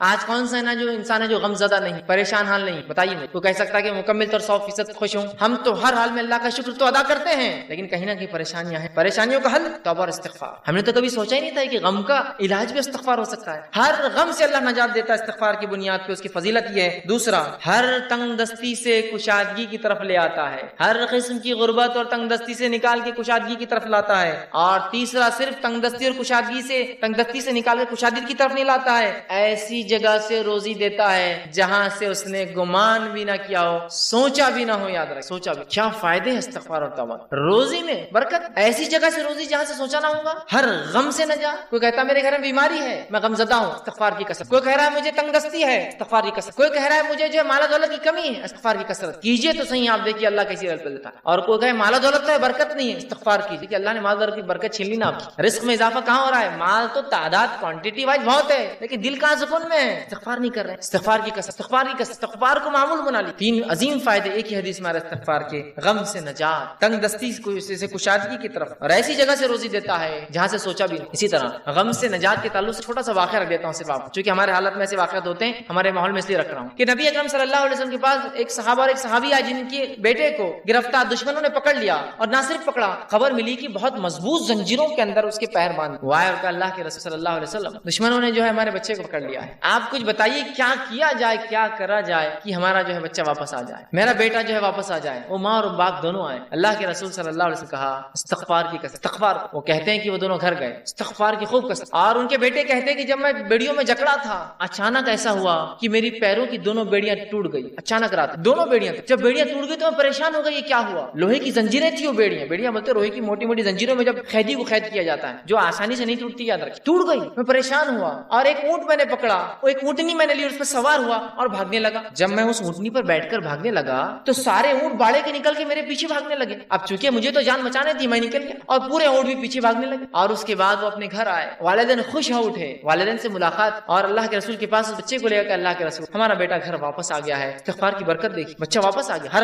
غم تھا نا بیٹے کے گھومنے کا, اللہ نجات دے دی, بیٹا واپس دے دیا. پھر کہا اللہ کے رسول اب یہ اونٹوں کا کیا کرے, چونکہ بھاگنے کے لیے میں نے دشمن کی اونٹنی لے لی تھی نا, جان بچانے کے لیے جو اونٹنی لی گئی تھی ان کی نہیں تھی, دشمن کی تھی. اور کہا وہ ایک نہیں, وہ اونٹنی کی وجہ سے کئی اونٹ پیچھے آ گئے میرے. تو اللہ کے رسول نے کہا یہ رزق ہے جو اللہ نے تمہیں دیا بغیر سوچے کہ, مطلب ایسی جگہ سے دیا جو تم استعمال کرو ان اونٹوں کو, اور ان کو سارے اونٹ دے. دیکھیے نا, ایک تو نجات ملی استغفار سے, اور دوسرا رزق بھی مل گیا جہاں سے سوچا بھی نہیں تھا. دشمن کا رزق, مطلب دشمن کے پاس کی چیز گھر آ گئی. کتنے فائدے نا استغفار. آئیے استغفار کے اور فائدے سن. چھٹا, ساتواں, آٹھواں, نواں فائدہ ایک ہی آیت کے اندر آتا, اس لیے 4 فائدے رکھ رہا ہوں. چھٹا فائدہ, بہترین اللہ موسلا دار بارش برساتا ہے استغفار کی کثرت سے. اسی طرح مال میں اضافہ کرتا ہے اللہ جو ہے استغفار کی کثرت سے اور توبہ کی کثرت سے. اولاد میں ترقی دیتا ہے اللہ استغفار اور توبہ کی کثرت سے, اور باغات اور نہریں نکال دیتا ہے, رزق کے ذریعے بنا دیتا ہے استغفار کی کثرت سے. اللہ رب العزت نے سورہ نوح سورہ نمبر 71 آیت نمبر 10, 11 اور 12 میں فرمایا, کہا نوح علیہ السلام نے اپنی قوم کو دعوت دیتے وقت وہ انہیں کیا کہہ رہے سنیے. وہ کہتے ہیں قلت استغفروا ربکم انہ کان غفارا, اے میری قوم اپنے رب سے استغفار کرو اپنے گناہوں کے لیے, تم شرک جیسی برے جرم میں جو ہے پھنسے ہوئے ہو, اپنے رب سے معافی مانگو جو انہ کان غفارا, تمہارا رب ہمارا رب ضرور ہمیں معاف کرے گا اس گناہ کے لیے بھی اور تمام چیزوں کے لیے. یرسل السماء علیکم مدرارا, اور جب تم توبہ کرو گے تو آسمان سے موسلا دھار بارش برسائیں گا جو نفع بخش ہوتی ہے نقصان دے. یرسل السماء علیکم مدرارا, کس وجہ سے؟ ایمان لانے کے بعد اگر استغفار کرو گے تو آسمان سے بہترین موسلا دھار بارش برسائیں گا. پھر فرمایا وَيُمْدِدْكُمْ بِأَمْوَالٍ وَبَنِينَ, اور تمہیں مال میں, دیکھیے مال کا سیدھا لفظ ہے, رزق کا لفظ ہے, رزق میں مال اولاد سب آتا ہے. وَيُمْدِدْ, تمہیں بڑھاوا دیں گا, مَالٍ وَبَنِينَ, مال میں روپی اور پیسے میں, اور لڑکوں میں اضافہ کریں گا تمہارے, ہے نا. انسان کیا چاہتا ہے اپنے لوگ, کہا تم چاہتے ہو نا رب سے اولاد, اور لڑکے تو اس میں اضافہ کریں گا تمہارے. جو لوگ بے اولاد ہو استغفار کی قسم, بارش نہیں ہو رہی ہے استغفار کی قسم, چونکہ نوح علیہ السلام کہہ رہے ایمان کے بعد استغفار کرو گے تو بارش برسائیں گا, مال و دولت میں اضافہ کریں گا, اولاد عطا فرمائیں گا. ٹھیک, پھر فرمایا وَيَجْعَلْ لَكُمْ جَنَّاتٍ وَيَجْعَلْ لَكُمْ أَنْهَارًا, اور تمہارے لیے بہترین باغات میسر کر دیں گا, اور صرف باغات نہیں بہترین نہریں جاری کر دیں گا کہ نہ صرف کھیتی ہو, پانی والی کھیتی تمہیں عطا. 4 فائدے دیکھیں استغفار کے کیسے ایک ہی ساتھ آ رہا ہے. بارش کا بہترین برسنا. دوسرا فائدہ ہم دیکھ رہے ہیں اس کے اندر, وہ یہ ہے کہ مال میں اضافہ, اولاد میں اضافہ, اور کھیتی باڑی اور نہروں کے اندر اضافہ اللہ تعالیٰ کر دیتا ہے. 10واں فائدہ استغفار کا یہ ہے, انسان کا دل سیاہ کالا ہونے سے بچ جاتا ہے. نبی اکرم صلی اللہ علیہ وسلم فرماتے ہیں, مستدرک حاکم کی روایت آپ نے فرمایا, بندہ جب گناہ کرتا ہے تو اس کے دل پر ایک کالا سیاہ داغ پڑ جاتا ہے, ایک اسپاٹ آ جاتا ہے. اگر وہ استغفار کر لیتا ہے تو اسپاٹ مٹا دیا جاتا ہے, وائپ آؤٹ کر دیا جاتا ہے, صاف کر دیا جاتا ہے. لیکن اگر وہ توبہ اور استغفار نہیں کرتا تو داغ بڑھتا جاتا ہے, بڑھتا جاتا ہے, بڑھتا جاتا ہے, حتیٰ کہ اس کا پورا دل کالا ہو جاتا ہے. تو اگر انسان توبہ استغفار کرتا ہے تو دل صاف ہو جاتا ہے, وہ دھبا دل سے نکل جاتا ہے جو گناہ کی وجہ سے لگ جاتا ہے دلوں میں. لیکن آج گناہ کرنے کے بعد بھی ہم کہاں رجوع کرتے ہیں استغفار کر, ہے نا. اسی لیے کہا جاتا ہے ہمارے دل تو آج کالے ہو چکے ہیں, اس لیے کہ ہمارے اعمال کالے. استغفار کرنے سے دھبا مٹتا چلا جاتا ہے, گناہ ہوئے استغفار کیجیے, توبہ کیجیے, دھبا مٹ جائیں تو دل کالے ہونے سے بچ جاتا ہے. اور جب استغفار کرتا ہے تو دل چمکا دیا جاتا ہے, صاف کر دیا جاتا ہے. اسی طرح 11واں فائدہ توبہ اور استغفار کا وہ یہ ہے کہ توبہ اور استغفار سے کتنا ہی گناہ, بڑا گناہ کیوں نہ اللہ معاف کر دیتا ہے. توبہ اور استغفار جب انسان کرتا ہے نا, کتنا ہی بڑا گناہ آپ نے اور ہم نے کیوں نہ کیا ہو, اللہ معاف کر, کتنا ہی بڑا. اور سب سے بڑا دنیا میں گناہ کون سا ہے؟ اللہ کے ساتھ شرک کرنا. اگر شرک کرنے والا بھی توبہ کرے سچی, تو سچی توبہ کے بعد اللہ اس کے شرک کو بھی معاف کر دیتا ہے, زنا کو بھی معاف کر دیتا ہے, کفر کو بھی معاف کر دیتا ہے, نفاق کو بھی معاف کر دیتا ہے, ہر قسم کے گناہ کو معاف کر دیتا ہے. اور نماز اگر چھوڑتا ہے, تارک الصلاۃ, نماز چھوڑنے والا, تو اس کے گناہ معاف ہو جائیں گے. لیکن توبہ سچی ہو, اور توبہ کی شرائط میں انشاءاللہ آگے آؤں گا. لیکن جو بات آیت گزری آگے وہ یہ ہے کہ ایمان لانے کے بعد عمل صالح پڑ جائے, یہ توبہ کی شرائط ہے. ورنہ یہ نہیں کہ توبہ کر لی اور اگلا گناہ کرنا پھر شروع کرنا. گناہ کرنے سے ہر گناہ کی معافی, توبہ کرنے سے ہر گناہ کی معافی ہے. ہر گناہ کی شرط یہ ہے کہ موت سے پہلے یا قیامت کی کوئی بڑی علامت آنے پہلے یہ کر لیا جائے, موت سے پہلے. اس لیے کہ آپ نے حدیث فرمایا, جب خرخراہٹ کی آواز گلے میں شروع ہوتی نا, نزات کی حالت, موت سے قریب خرخر آواز آتی گلے سے, انسان مرنے قریب ہوتا ہے, تو تب کی گئی توبہ قبول نہیں ہوتی. جیسے کہ فرعون نے بھی توبہ کی تھی جب وہ غرق ہو رہا تھا, صحیح بخاری کی روایت, غرق ہو رہا تھا, موت دیکھ چکا تھا, توبہ کی, اللہ نے توبہ قبول نہیں کی اور ڈوب کو مارا گیا. کیوں؟ تو ڈوبتے وقت کہا میں ایمان لایا موسیٰ اور ہارون کے رب پر, کام نہیں آئی لیکن توبہ. تو اس سے پہلے کہ موت آئے توبہ کر لے, یا کوئی علامت آ جائے قیامت کی, توبہ ضروری ہے. ہر گناہ کی توبہ اللہ معاف کرتا ہے. لیکن زندگی میں یاد رکھیں, مرنے سے پہلے اور نجات کی حالت, مطلب مرنے کے بعد اور نجات کی حالت سے پہلے اگر توبہ نہ ہوئی تو پھر توبہ کی جائے. جو گناہ ہم سے ہوا ہو, کتنا ہی بڑا کیوں نہ ہو, سچی توبہ اپنے رب سے کیجیے. یاد رکھیں, توبہ تو نصوحہ کیجیے, انشاءاللہ عزیز ہمارا رب کو ہم پائیں گے کہ وہ ہر گناہ کو معاف کرتا ہے. آئیے 12واں فائدہ, سچی توبہ کرنے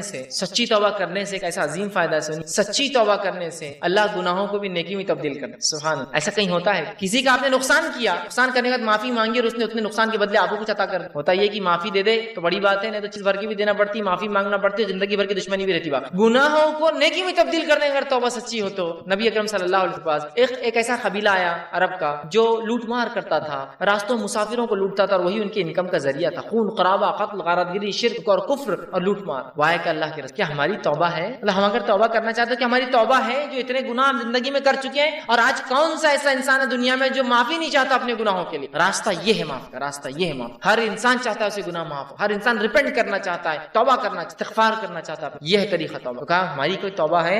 اللہ رب العزت نے ایک پوری طویل آیت نازل کی، وہ لوگ جو کفر کرتے ہیں، قتل کرتے ہیں، ٹھیک ہے، اور جو ہے اسی میں جو کفر اور شرک اور قتل و غارت گری میں ان کی موت آ جاتی ہے، تو اللہ ان کے عذاب کو نہیں ہٹائیں گا۔ لیکن آگے فرمایا جو کہ جو ہے آیت اس طرح سے اللہ فرماتا ہے الا من تاب وعمل عملا صالحا فاولئک یبدل اللہ سیئاتہم حسنات وکان اللہ غفورا رحیما۔ اللہ نے فرمایا الا من تاب، ان گناہوں کے بعد اگر کوئی توبہ کر لے، شرک کیا تھا، خطا کیا تھا، جو کچھ کیا تھا، اگر توبہ کر لے، وآمنا، اور پہلی شرط ایمان لائے، اور الحمدللہ ہم تو مسلمان ہیں تو ایمان تو ایمان والے ہم ہیں ہی، اس کے بعد دوسری شرط وعمل عملا صالحا، اور اس کے بعد نیک کام شروع کر دے، عمل صالحا فاولئک، تو اللہ پھر اس عمل کے بدلے کی ایمان والا ہے، سچی توبہ کیا، اولئک یبدل اللہ سیئاتہم، تو اللہ بدل دیں گا ان کے گناہوں کو حسنات، نیکیوں کے اندر۔ اور آگے فرمایا وکان اللہ غفور الرحیم، اور اللہ تعالیٰ تو معاف کرنے والا اور رحم کرنے والا۔ تو گناہ بھی نیکی میں تبدیل ہو سکتے ہیں اگر سچی توبہ انسان۔ اسی طرح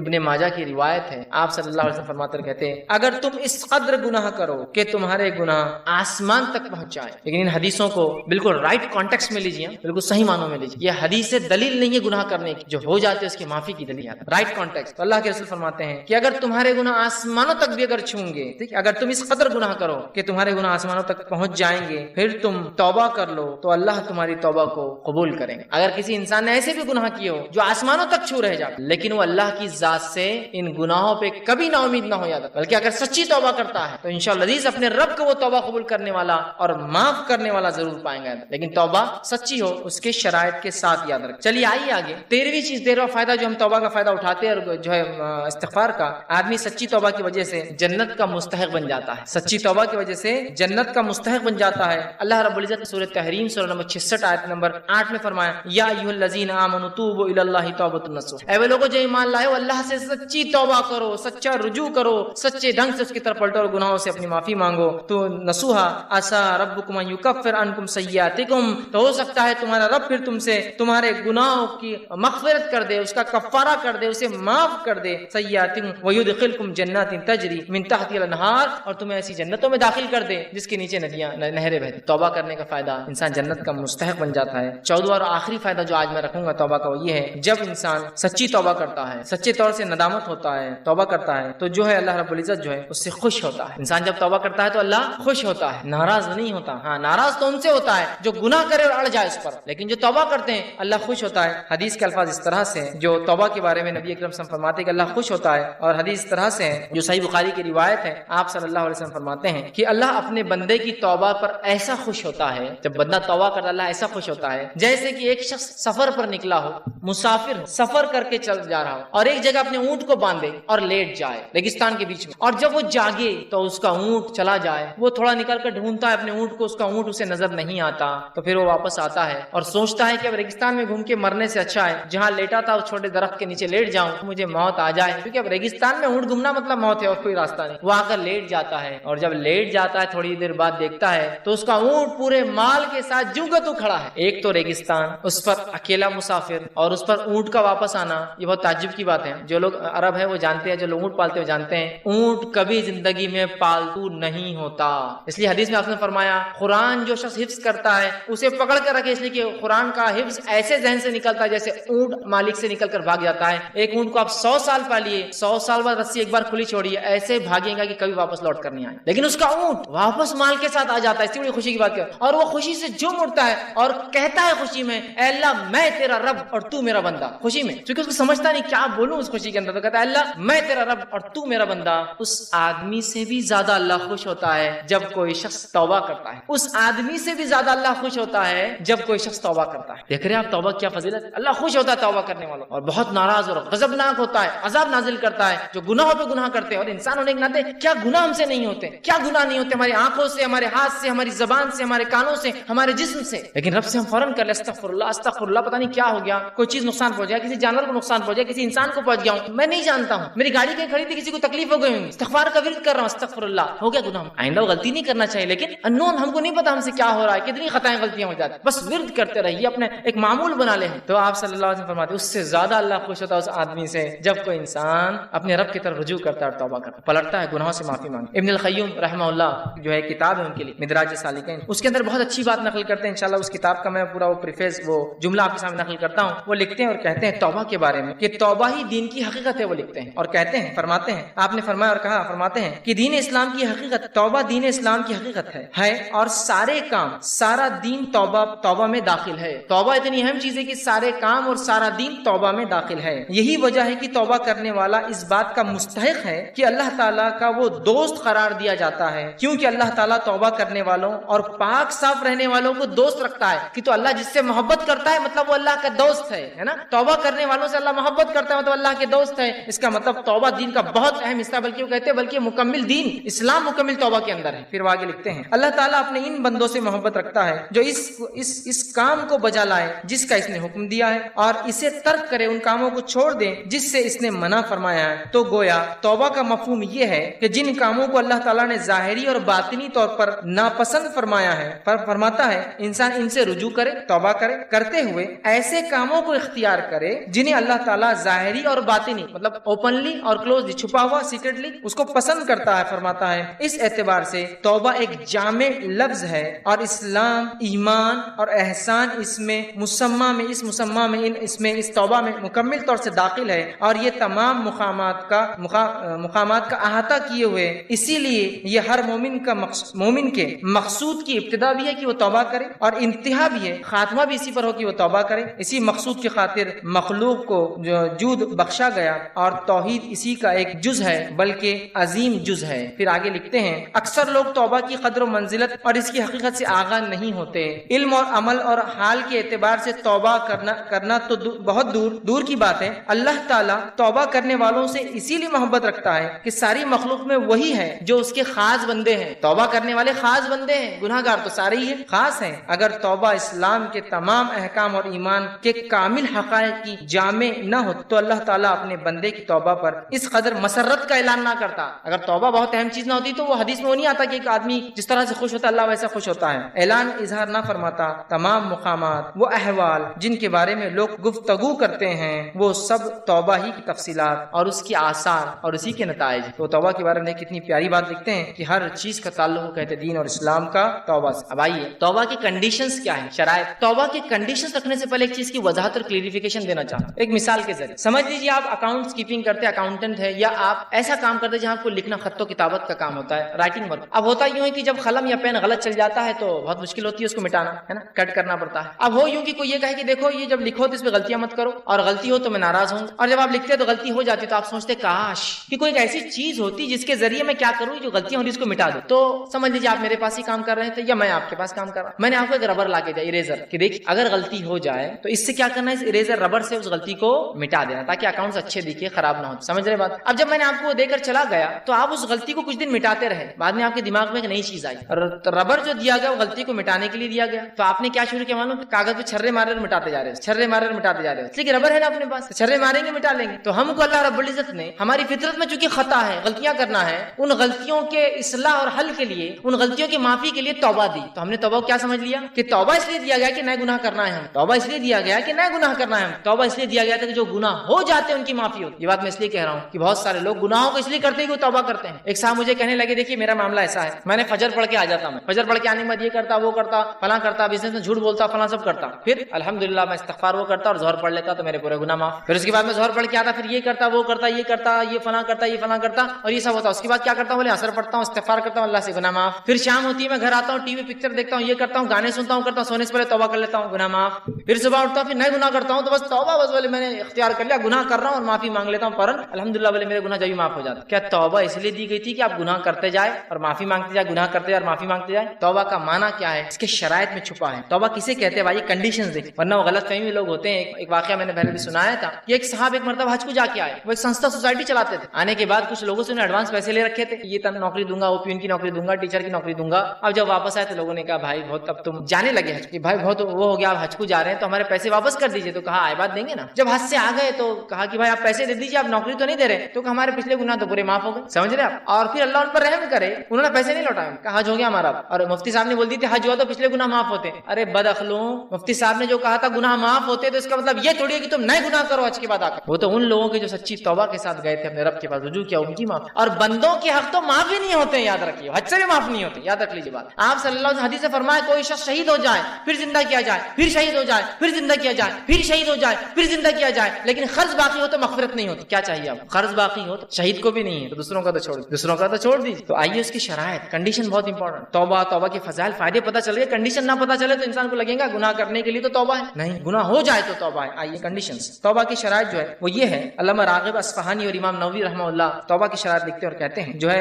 برے کام کو اس کے گناہوں کی وجہ سے ترک کرنا. توبہ سے پہلے انسان جو برے کام کو چھوڑتا ہے، کیوں چھوڑتا ہے؟ اس کی نیت کیا ہو؟ توبہ کے لیے نیت یہ ہو انسان کی کہ برے کاموں کو اس کی قباحت، برائی کی وجہ سے چھوڑنا. بہت سے لوگ برے کاموں کو چھوڑتے ہیں لیکن اس کی برائی کی وجہ سے نہیں. کیوں چھوڑتے ہیں؟ اب میں شرابی ہوں، میں شراب اس لیے اب نہیں پی رہا ہوں کہ اس لیے کہ اب بیٹی بڑی ہوگی رشتے نہیں آئیں گے نا، تو میں نے شراب اس لیے نہیں چھوڑی کہ شراب پینا حرام ہے، میں نے شراب اس لیے چھوڑی کہ بیٹی کے رشتے کا معاملہ ہے. تو وہ لکھتے ہیں کہ گناہ کو اس لیے ترک کرنا ان کی قباحت کی وجہ سے، دنیا مفاد اور فائدوں کے لیے نہیں، ان کی برائی کی وجہ سے کہ اللہ بہت میں گناہ. ٹھیک، تو توبہ کے لیے یاد رکھیے توبہ جو ہم کریں گے تو گناہوں کو ہم اس لیے چھوڑیں گے کہ ان کی قباحت کی وجہ سے. اب کنڈیشن رکھ رہا ہوں. فرسٹ، پہلی کنڈیشن، گناہوں کو ہم چھوڑیں گے جس سے ہم توبہ کرتے ہیں، مطلب اس گناہ کو ہم چھوڑ دیں گے جس سے ہم توبہ کرتے ہیں، پہلی شرط. دوسری شرط وہ یہ ہے اس گناہ پر ندامت ہم کریں گے، نادم ہوں گے. پہلا ہم اس گناہ کو چھوڑ دیں گے جس کے بارے میں ہم توبہ کر رہے ہیں، اس گناہ پر ہم نادم ہوں گے جس گناہ کو ہم نے کیا تھا. اور تیسری شرط یہ ہے کہ جو ہے یہ پختہ ارادہ کریں گے کہ اگلی بار وہ گناہ نہ ہو. یہ تین کنڈیشن ہوں گے تو توبہ قابل قبول ہے. تو وہ شخص حج کو جا کے آیا اس نیت سے کہ اگلے گناہ کروں گا، تو کیا اس کی توبہ قبول ہوئی؟ نہیں، وہ فیل گیا. اس لیے کہ توبہ کی پہلی شرط کہ گناہ کو چھوڑے، اس نے تو گناہ کرنے کے لیے توبہ کی. نادم ہو، وہ نادم کہا تھا، اس نے تو نئے گناہ کے لیے کام کیا. اور تیسرا فرمایا پھر دوبارہ وہ گناہ نہ کرے. تو یہاں تو ہم تو توبہ کو سمجھ رہے گناہ نئے کرنے کا راستہ ہے. تو پہلا انسان گناہ کو چھوڑ دے، دل میں نادم ہو، اور تیسرا دوبارہ وہ گناہ نہ کرے، تو پھر اللہ رب العزت کو ضرور توبہ قبول کرنا پائیں گے. اس لیے کنڈیشن ہے توبہ کی. چوتھی ایک اور کنڈیشن ہے توبہ میں. یہ تو اللہ کے معاملے میں تین کنڈیشن، بندوں کے معاملے میں فورتھ کنڈیشن آ کر اٹیچ ہو جاتی ہے. وہ کیا ہے؟ بندے کا حق لیا تھا، مارا تھا، تو حق لوٹائے اور معافی مانگے. حق لوٹائے اور معافی مانگے. بہت سے لوگ کیا کرتے ہیں؟ ہاں، توبہ کی چار شرائطیں سمجھ میں آ گئی. پہلے تو گناہ کو چھوڑ دینا، میں نے ایک کی زمین لی تھی، اب میں کسی کی زمین نہیں ماروں گا. دوسرا کہ جو ہے اس کو نادم ہونا، میں دل میں بہت نادم ہوں کہ ان کے پلاٹ، ان کے گھر پہ میں قبضہ کر کے بیٹھ گیا، بہت نادم. تیسرا دوبارہ نہیں کرنا اس گناہ کو، تو اب دوبارہ ان کا کوئی گھر میں نہیں لوں گا. چوتھا بھائی مجھے معاف کر دو، تمہارا گھر میں نے لیا، معاف کر دیا، میں نے گھر خالی کرو. نہیں، خالی کا معافی ہوگی نا، معافی مانگ لیا نا میں نے آپ سے. بندے کا معاملہ آئے گا تو دو چیزیں کرنا ہے، اس سے معافی بھی مانگنا ہے اور چیز بھی لوٹانا ہے. نہیں تو معافی مانگ لیا، بھائی میں نے آپ نے موبائل چرایا تھا، معاف کر دینا مجھے. ٹھیک، میں آپ کے گھر میں بس گیا تھا، مجھے بہت پشیمانی ہوئی، بہت غلطی ہوئی، اگلا کوئی گھر نہیں لوٹوں گا آپ کا میں، اب میں وہ ہو گیا، اب بس معاف کر دو مجھے. نہیں، آپ بندے سے معافی بھی مانگیں گے، چیز واپس لوٹائیں. اب کچھ لوگ سوال کرتے ہیں اب دادا نے کسی کی زمین مار کے رکھی. میں زمین کا ایگزامپل کیوں دے رہا معلوم ہے؟ اس لیے کہ حدیث میں زمین کی جو وعید آئی ہے نا، آپ اس کا اندازہ نہیں لگا سکتے کسی کی زمین مارنے کی کیا وعید. آپ نے فرمایا جو ایک بالش زمین کسی کی دنیا میں مارے گا، ایک بالش مطلب اپروکسیمیٹلی ایک ہاتھ 9 انچ to 10 انچ ہوتا ہے، 9 سے 10 انچ ہوتا ہے. ایک بالش جو زمین مارے گا، اللہ اس بالش کے برابر 7 زمینوں کا توق اس کے گلے میں ڈالیں گا روزے خان. صرف ایک بالش. ہم تو کسی گھر میں کرائے سے رہ گئے اور گھر ہی مار لیا. اس کتنے بالش کا گھر ہے، اتنی زمین، 7 زمین، 7 ارتھ، اتنا وزن اس کے گلے میں ڈالا جائے گا. توق کہتے ہیں کیا عظیم گناہ، اندازہ لگا سکتے کیا عظیم. چلیے حدیث کا میں نے خیر ایگزامپل دیا. تو ہمیں کیا کرنا ہوگا؟ اگر وہ شخص مر گیا جس کی زمین، اور وہ شخص بھی مر گیا جس نے زمین لی تھی، میرا دادا تھا وہ، تو مجھے اس کے پوتا اگر زندہ تو جانا پڑے گا، کہنا پڑے گا میں فلاں کا پوتا ہوں اور میرے دادا نے حق مارا تھا، میرے بھائی یہ زمین تیری ہوئی، تاکہ میرے دادا کو کم سے کم نجات تو ملے، اور یہ تو وارث ہے چونکہ ان کا، یہ تیری ہے، کیا کرنا، میں نکل کے چلا ہوں، یہ میری نہیں، یہ میرا ذمہ نہیں، میں یہ بوجھ اپنے سر پہ نہیں رکھ. یہ کرنا ہوگا تاکہ وہ بھی بچے جس نے لوٹا ہے اور ان کو ان کا حق ملے، چاہے وہ چلا بھی گیا ہو تو کم از کم وارثین کو اس کا حق. ٹھیک ہے. تو اگر کوئی بندوں کا حق تھا تو بندوں سے پہلے معاف کہ میرے بھائی غلطی ہوئی، اور معافی کے بعد چیز کا واپس لوٹا. ہاں، لیکن کچھ بندوں سے معافی یہ بھی ہو سکتی چیز لوٹانا نہیں. جیسے کسی کو آپ نے برا کہہ دیا تو اس میں تو صرف معافی کافی، چونکہ کوئی چیز نہیں لی نا. لیکن کسی سے ادھار لیا تھا، آپ کرے بھائی مجھے آج پتا چل گیا معاف کر دے، تو معاف نہیں، پیسے دے کے معافی مانگنا پڑیں گے. وہ تو ویسے ہی بول رہا ہے کہ یار جانو صدقہ کیا بول کے چھوڑ دیا. نہیں، آپ کو کہنا پڑے گا نہیں یہ پیسے واپس اور میں آپ سے معافی مانگ، جو کچھ ہو سکتا ہے میں آپ کے لیے کروں گا، آپ نے معاف مانگی اس سے معافی یاد رکھیں. تو چوتھی شرط اس پہ اٹیچ ہو جاتی ہے اگر بندوں کا معاملہ، تو اللہ کے معاملے میں ان شرائط یاد. اب آئیے توبہ کب تک کی جا سکتی؟ صحیح مسلم کی روایت ہے، آپ صلی اللہ علیہ وسلم فرماتے ہیں جو شخص سورج کے مغرب سے طلوع ہونے سے پہلے، مغرب میں سورج ڈوبتا ہے نا، غروب، مغرب میں سورج طلوع ہونے سے پہلے تک توبہ کرتا ہے، اللہ توبہ قبول کر لے، کیونکہ قیامت کی بڑی علامت. دوسری حدیث فرمایا جو جامع ترمذی کی روایت آپ نے فرمایا کہا بے شک اللہ بندے کی توبہ اس وقت قبول کرتا ہے، قبول فرماتا ہے جب تک کہ غرغراہٹ کی آواز گلے سے شروع نہ ہو، موت سے پہلے ایک آواز آتی انسان کے گلے سے نزا کی حالت، تب تک توبہ ہو، اس لیے کہ ایک آدمی کی موت اس کی قیامت ہو جاتی ہے، اور یا تو قیامت کی کوئی بڑی علامت ہے تو توبہ کب تک کی جا سکتی ہے؟ موت تک کی، تو قیامت کی بڑی علامت ایک الگ سے موت تک۔ اور کوئی یہ نہ سوچے کہ ابھی تو بہت ٹائم باقی ہے تو مرنے سے پہلے کیا کریں گے توبہ۔ بہت سے لوگ ایسے عقیدے کے میں نے دیکھا ہے کہ کہتے ہیں مرنے سے پہلے توبہ کر لیں، مرنے سے پہلے فلاں کام کر لیں گے، اللہ سے معافی مانگ لیں گے۔ کیا کوئی جانتا ہے ہم سے کہ اس کی موت کب آئیں گی؟ کوئی لکھ کر دے سکتا ہے بانڈ پیپر پہ کہ ہاں میری موت تو ابھی بہرحال 20 سال بعد تو میں رہوں گا ہی، تب آ جانا؟ کر سکتا ہے کوئی؟ نہیں کر سکتا نا موت کے تعلق۔ نبی اکرم صلی اللہ علیہ وسلم زمانے میں ایک خاتون آئی کہ اللہ کے رسول صلی اللہ علیہ وسلم مجھے فلاں فلاں کوئی چیز کی حاجت ہے، تو آپ نے کہا ٹھیک ہے مجھ سے آ کے لے لینا جب ضرورت پڑے۔ تو کہا آپ کو اگر نہ پاؤں تو، مطلب آپ دنیا سے چلے جائیں انتقال کر جائے تو کہا ابو بکر سے لے لینا۔ تو کہا ابو بکر کو نہ پاؤں تو کہا پھر عمر سے لے لینا۔ حدیث میں ایک تو پتا چل رہا ہے کہ اللہ کے رسول کے بعد کوئی ذات دنیا تو ابو بکر، اور ان کے بعد کوئی تو عمر، یہ بھی پتا چل گیا۔ اور دوسرا یہ کہ انسان کبھی بھی دنیا جا سکتا ہے۔ اس خاتون کو ہوا کہ آپ وعدہ تو کر رہے ہیں، کون پورا کریں گا؟ تو کہا میرے بعد، مطلب آپ کا ذمہ دار، آپ کا خلیفہ کون بنے گا؟ جس میں یہ بھی اس کا اشارہ ہے ابو بکر بنے گا تو ابو بکر سے آ کے لے لینا، اس کے بعد عمر بنے گا عمر سے آ کے لے لینا، ٹھیک ہے۔ اور اس کے بعد یہ بھی پتا چلی کہ جو ذمہ دار ہوتا ہے، وارث نہیں، مطلب مثال کے طور وارث کی تو میں نے ایگزامپل دیا نا، بیٹے نے دادا نے لوٹی تھی، لیکن ذمہ دار ہوتا ہے۔ کبھی کوئی آرگنائزیشن ہے جس کی زمین کھا کر بیٹھے تھے، جس کا پیسہ لے بیٹھے تھے، تو آرگنائزیشن میں تو اس کے پریزیڈنٹ چینج ہوتے رہیں گے، جو بھی وقت کریں گے اس کو دینا پڑے گا۔ کیونکہ یہاں کیا پوچھا، آپ کو نہ پاؤں تو ابو بکر ذمہ دار ہوں گے تو ابو بکر سے لے لینا، ان کو نہ پاؤں تو عمر ہوں گا پھر عمر سے لے لینا۔ سمجھ رہے ہیں بات؟ تو یہ ضروری ہے یاد رکھیں کہ ہم موت سے پہلے توبہ کر لیں۔ موت کب آئیں گے نہیں جانتے ہیں، توبہ کیجیے، اور بندوں کے حق ہو تو پہلے کیجیے بھائی میرے، کیونکہ اللہ کے حق کے تعلق سے پھر بھی امید ہے کہ اللہ معاف کریں گا، لیکن بندے تو معاف نہیں کریں گے۔ روز قیامت وہ شخص مفلس ہوگا جو دنیا میں حق مار کے آئیں گے بندوں کو اور توبہ نہ کی اور ان سے معافی نہ مانگیں گے۔ آئیے اسی طرح جو ہے اللہ ہمارے کسی بھی گناہوں کو معاف کرتا ہے کنڈیشن کے ساتھ، شرائط کے مطابق۔ وہ جو کنڈیشن میں نے 3 اور 4 رکھی ہے اس کے مطابق سچی توبہ ہو تو اللہ ہر گناہ کو معاف کر لیتا ہے۔ آئیے صحیح بخاری کی روایت سنیے، آپ صلی اللہ علیہ وسلم فرماتے ہوئے کہتے ہیں ایک شخص نے گناہ کیا اور پھر کہا اے اللہ میں تجھ سے اپنے گناہ کی بخش طلب کرتا ہوں، اللہم اغفر لی ذنبی، اے اللہ میں تجھ سے اپنے گناہ کی بخش طلب کرتا ہوں۔ تو اللہ تعالیٰ فرماتا ہے اور کہتا ہے فرشتوں سے کہ میرے بندے نے گناہ کیا اور وہ جانتا ہے، اسے معلوم ہے کہ اس کا ایک معاف کرنے والا رب ہے جو معاف بھی کرتا ہے اور پکڑتا بھی ہے، تو میں نے اسے معاف۔ پھر وہ گناہ کرتا ہے، دوسرا مطلب وہ گناہ نہیں، چونکہ کنڈیشن شرائط کے ساتھ وہ معافی مانگ رہا ہے۔ پھر انسان ہونے کے بعد دوسری خطا ہوتی ہے، وہ کہتا ہے اللہ میرے گناہوں کو بخشش دے، میرے گناہوں کو اللہم اغفر لی ذنبی، اللہ میرے گناہوں کو معاف دے، میری بخشش کر دے۔ اللہ فرماتا ہے اے فرشتوں میرا ایک بندہ ہے جس نے گناہ کیا اور وہ جانتا ہے اس کا ایک رب ہے جو معافی بھی دیتا ہے پکڑتا بھی ہے، میں نے اسے معاف کر دیا۔ پھر اس سے کوئی خطا ہوتی ہے، وہ کہتا ہے اللہ میری بخشش کر دے، میری مغفرت مجھے معاف کر دے۔ اللہ کہتا ہے فرشتوں سے اے فرشتوں میرا ایک بندہ ہے جو جانتا ہے اس کا ایک رب ہے جو اس کے گناہوں کو معاف کرتا ہے اور میں نے اس کو معاف کر دیا۔ اور پھر کہتا ہے اللہ تعالیٰ فرماتا ہے اب تو جو چاہے کر، میں نے تجھے معاف کر دیا۔ اس لیے کہ وہ بندہ یہ غلطی کر رہا ہے لیکن فوراً شرائط کے بنیاد پر ایسی توبہ کرا جو سچی ہے تو اللہ اس کے وہ گناہ کو معاف کر دے۔ پھر دوسری اس سے خطا ہو رہی ہے، کوئی دوسرے معاملے میں انسان ہے ہوتا ہی ہے، پھر وہ معافی مانگ رہا اپنے رب سے، اللہ پھر معاف کر رہا ہے۔ پھر اس سے تیسری خطا ہو رہی ہے، وہ پھر سچی توبہ کر رہا ہے اور وہ گناہ دوبارہ نہیں دہرا رہا ہے، اللہ معاف کر رہا ہے اور کہہ رہا ہے میرا بندہ مجھ سے معافی مانگتا ہے اور اسے پتا ہے اس کا ایک رب ہے جو اسے معاف کرتا ہے، جا میں نے تجھے معاف کر دیا۔ سچی توبہ کا فائدہ ہے کہ اس سے گناہ ہوئے اور 3 بار اس نے سچی توبہ کی، رب نے اس کو معاف کر جو چاہے کر۔ مطلب یہ کہ وہ ایک سچا بندہ ہے جو توبہ کرتا، لیکن یقیناً یہ گناہ کی دعوت، یہ استغفار کی دعوت ہے، یہ گناہوں سے رجوع کی دعوت، یعنی کہ گناہ کرو اور اللہ معاف کریں گے۔ گناہ کرو اللہ معاف کریں جو عقیدہ رکھے یہ عقیدہ درست اسلامی عقیدہ نہیں، ٹھیک؟ جو گناہ ہو جاتے اللہ اس کو معاف کرتا چاہے کسی بھی قسم کا گناہ انسان سے ہوا۔ آئیے صحیح مسلم کی ایک روایت سنیے، آپ فرماتے ہیں اللہ رات کو اپنا ہاتھ پھیلاتا ہے تاکہ دن میں برائی کرنے والا توبہ کرے، اور اللہ سبحانہ تعالیٰ جو ہے دن میں ہاتھ پھیلاتا ہے تاکہ رات میں گناہ کرنے والا اس سے جو ہے توبہ کر لے، اور یہ معاملہ اللہ کا قیامت تک سورج کے مغرب سے طلوع ہونے تک چلتا رہے۔ روز اللہ رب العزت اپنے ہاتھ پھیلاتا ہے اور لوگوں سے کہتا ہے اور معافی دیتا ہے تاکہ جس نے دن میں گناہ کیا ہو رات میں معافی دے دوں، رات میں گناہ کیے ہو دن میں معافی دے دوں، اور یہ معاملہ اللہ قیامت تک چلتا ہے۔ اس سے پتہ چلتا ہے ہر گناہ کی معافی ہے اگر وہ اس کے شرائط کے ساتھ کیے جائے، زنا کیا ہو، شرک کیا ہو، بدعت کیا ہو، کفر کیا ہو، قتل کیا ہو، کسی قسم کا گناہ ہو بندوں کا ہو تو معافی اس میں انکلوڈ ہو جائیں گی، اللہ معاف کریں گا، بس توبہ سچی اور پھر انسان اس کو نہ دہرائے۔ جامع ترمذی کی ایک روایت آپ صلی اللہ علیہ وسلم فرماتے ہیں، حدیث قدسی ہے، غور سنیے، توبہ کے بارے میں بڑی بہترین ہے۔ اللہ فرماتا ہے اے ابن آدم جب تک تو مجھے پکارتا رہیں گا اور مجھ سے امید وابستہ رکھیں گا تو جس حالت پر بھی ہوگا میں تجھے معاف کرتا رہوں۔ اے ابن آدم جب تک تو مجھے پکارتا رہیں گا، مجھ سے معافی طلب کرتا رہیں گا، تو جس حالت میں بھی ہوگا گناہ کے میں تجھے معاف کرتا رہوں گا اور میں کوئی پرواہ نہیں کروں گا کسی چیز کی تجھے معافی دینے۔ ٹھیک، آگے فرماتا اللہ اے ابن آدم اگر تیرے گناہ آسمان تک پہنچ جائے پھر تو مجھ سے معافی مانگے تو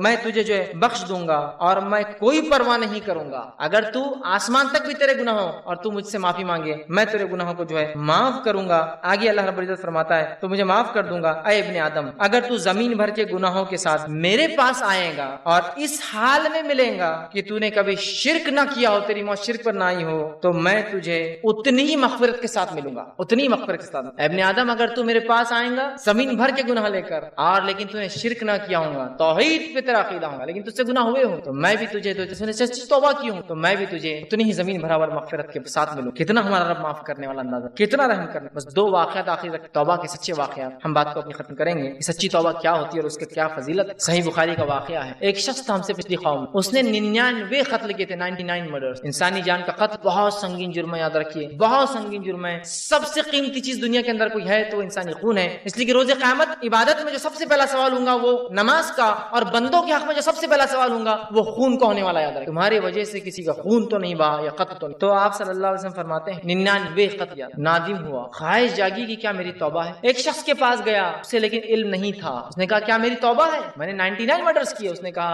اے شخص تیری توبہ نہیں ہے، تو نے تو راستہ بند کر لیا توبہ کا۔ تو اس شخص کا ارادہ 100 خون کا تھا، اس نے اسی شخص کو ہی مار دیا اور کہا میں نے 100 کا ارادہ کیا تھا، 100 کمپلیٹ ہو گیا۔ لیکن پھر نادم ہوا کہ مجھ سے کیا گناہ ہو۔ پھر ایک ایسے شخص کے پاس گیا جو علم رکھتا تھا، کہا کیا میری توبہ ہے، اس نے کہا تیرے رب اور تیری توبہ اور تیرے رب کے بیچ میں کون آ سکتا ہے، تیری توبہ ہے، تیری توبہ ہے، تو اللہ سے سچی توبہ کر، اور اس بستی جس میں تو رہتا وہاں گناہ ہوتے ہیں، اس بستی میں تیرے سے گناہ ہوتے ہیں، اس بستی کو چھوڑ کر نیکوکاروں کی بستی کی طرف نکل جا۔ اس شخص نے دل میں ندامت تو تھی، سچی توبہ کی اور آگے نہ کرنے کا پکا عزم کیا، توبۃ النصوحہ کیا، اور اس بستی کی طرف چل پڑا جس بستی کی طرف بتایا گیا تھا کہ وہاں اچھے لوگ ہیں۔ جب وہ راستے میں جا رہا تھا موت آ گئی اور وہاں گر گیا۔ حدیث میں الفاظ ہے شر اور خیر دونوں فرشتے آ گئے جنت اور جہنم کے، اور دونوں نے کہا کہ بھائی اس کو تو ہم لے جائیں گے، اس کو ہم لے جائیں گے، بات اللہ کے پاس پہنچائیں گے اللہ۔ دونوں فرشتے ہم دونوں پہنچ گئے وہاں، کیا بات ہے، اس کا کیا معاملہ ہے؟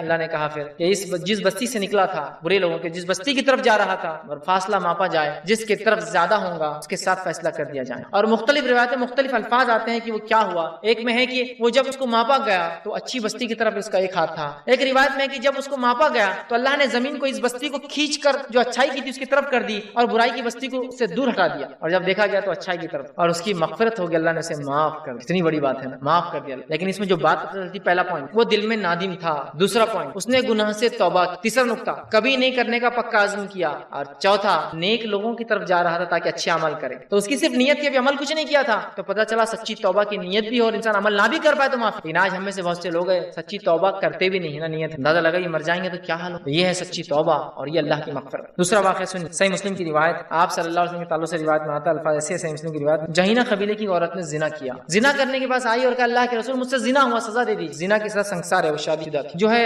مجھے جو ہے اس زنا سے حمل ٹھہر گیا۔ آپ نے کہا کہ اب تو یہ سنسار نہیں کیا سکتا، اس لیے کہ اس بچے کا کیا دوش، کیا اس میں کہا جا پیدائش کے بعد، وہ گئی ولادت کے بعد ایک اللہ کے رسول بچہ پیدا ہو گیا، سزا دی، کیونکہ ابھی تو اس کا حق دودھ پینا ہے، اس کی رضاعت دودھ پینا ختم ہونے کے بعد آنا، وہ دودھ پینا ختم ہونے کے بعد آئی کہ اللہ کے رسول یہ دیکھو بچہ کچھ کھاتا ہے، آپ صلی اللہ علیہ وسلم کچھ دیا، بچے نے خود سے کھایا، آپ نے بچے کو جو ہے ذمہ دار لوگوں کے حوالے کر دیا اور اس عورت کو سنسار کر دیا۔ جب اس عورت کو سنسار کیا گیا تو عمر ابن خطاب رضی اللہ عنہ تھوڑی کراہت محسوس کرنے لگے اس کے بارے میں، اس لیے کہ آپ صلی اللہ علیہ وسلم نے اس کی جنازے کی نماز پڑھائی، کیونکہ اللہ کے رسول آپ اگر ایک زانیہ عورت کی جنازے کی نماز پڑھائیں گے لوگ کیا سمجھیں؟ عمر ابن خطاب رضی اللہ عنہ کو اللہ کے رسول صلی اللہ علیہ وسلم نے کہا اے عمر، اس عورت توبہ اتنی سچی تھی کہ مدینے کے 70 لوگوں میں تقسیم کر دی جاتی، سب کی مغفرت کے لیے کافی، سب، اور اس زمانے مدینے میں صحابہ رہتے تھے، صحابہ 70 لوگوں میں تقسیم کر دی جائے اس کی مغفرت کے لیے کافی، اتنی سچی تھی۔ اس لیے کہ زنا اس نے کہاں کیا تھا؟ اکیلے میں، کس نے دیکھا تھا اس کو؟ پھر بھی سزا لینے کے لیے آئی۔ اس کے بعد میں نے اس کو موقع دیا، بچے کو پیدا ہونے کے بعد چاہتی تو واپس نہ آتی، جاتی واپس، بچے کو لانے کے بعد پھر اسے موقع دیا کہ رضا دودھ پلانے کے لیے موقع لے، لیکن اس کے بعد بھی وہ برابر واپس، اندازہ لگائیے کسی مجرم کو اگر ڈھیل دی جاتا ہے کہ واپس جائیں گا سزا کی، اس کی توبہ سچی تھی کہ اگر مدینے کے 70 لوگوں میں بانٹ دی جائے نا سب کی مغفرت کے لیے کافی۔ ہمارا رب تو دیکھیے ہر توبہ کو ہر توبہ کو قبول کرتا ہے، شرط ہے کہ توبہ اچھی ہو۔ تو یہ ہمارے لیے ضروری ہے کہ ہم اپنے ہاتھوں کو اپنے رب کے سامنے اٹھائیں، اپنے سر کو جھکائیں، اپنے گناہ اور معصیت پہ خوب گڑ گڑائیں کہ اللہ ہم سے یہ گناہ ہو، ہم بہت گنہگار، اور اپنے رب سے سچی معافی مانگیں، صدق دل سے توبہ کریں، اگر بندوں کا حق ہو تو سچے دل سے ان حقوق کو واپس کر دیں، اور توبہ استغفار کا ایک معمول زندگی بنا لے کہ جو پچھلے ہوئے اللہ وہ ختم کر دے، اگلے جو ہونے کے امکانات ہیں اس سے مجھے بچا لے، اور اگر ہو یا نہ ہو استغفار کا معاملہ جاری رکھے، ورنہ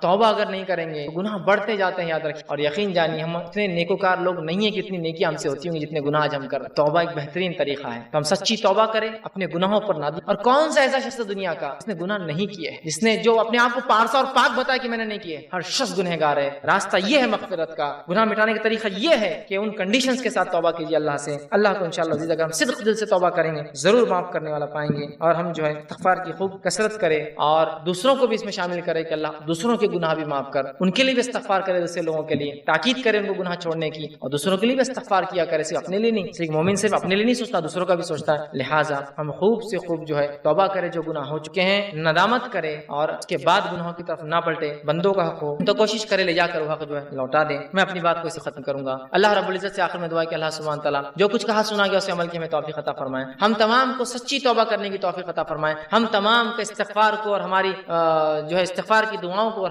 ہماری جو ہے بخشش اور مغفرت کی دعاؤں کو اللہ سبحانہ تعالیٰ قبول کرے، ہماری مغفرت کرے، ہم پہ رحم کرے، جو گناہ ہو چکے ہم سے اسے معاف کرے، آنے والی زندگی میں ہم سے گناہ سے بچائے، جب تک زندہ رکھے، اسلام اور ایمان پر زندہ رکھے۔ وہ شرک کو معاف کرتا ہے، لیکن دوسری جگہ میں نے کہا کہ اگر وہ شرک نہ کرے تو میں اس کو معاف کر دیتا بندے کو۔ اس کا کیا معنی ہے؟ تو دیکھیے اللہ تعالیٰ کسی بھی گناہ کو جب تک انسان وہ خرخرے والی کیفیت میں نجات میں نہ پہنچے یا قیامت کی کوئی بڑی نشانی ظاہر نہ ہو جائے تب تک معاف کرتا ہے، چاہے اس نے کسی بھی قسم کا گناہ کیا ہو زندگی میں۔ لیکن اگر کفر اور شرک پر مر جاتا ہے تو پھر اس کے لیے وہ تمام آیتیں لاگو ہیں جو ہم دیکھتے ہیں سورہ نساء سورہ نمبر 4 میں فرمائے ان اللہ لا یغفر ان یشرک بہ ویغفر ما دون ذلک لمن یشاء۔ اللہ تعالیٰ شرک کو ہرگز معاف نہیں کرتا، ہاں اس کے علاوہ چاہے تو کوئی گناہ معاف کرتا ہے۔ انہ من یشرک باللہ فقد حرم اللہ علیہ الجنہ ومأواہ النار وما للظالمین من انصار۔ سورہ مائدہ کی آیت نمبر 72 میں اللہ نے کہا کہ جو شرک پہ جس کی موت ہو گئی اس کو اللہ جو ہے معاف نہیں کرتا، اس کے لیے جنت حرام ہے اور اس کا ٹھکانہ جہنم کی آگ ہے۔ تو یہ جو آیتیں ہیں اور وہ جو حدیث میں بات آ رہی وہ اس شخص کے لیے جو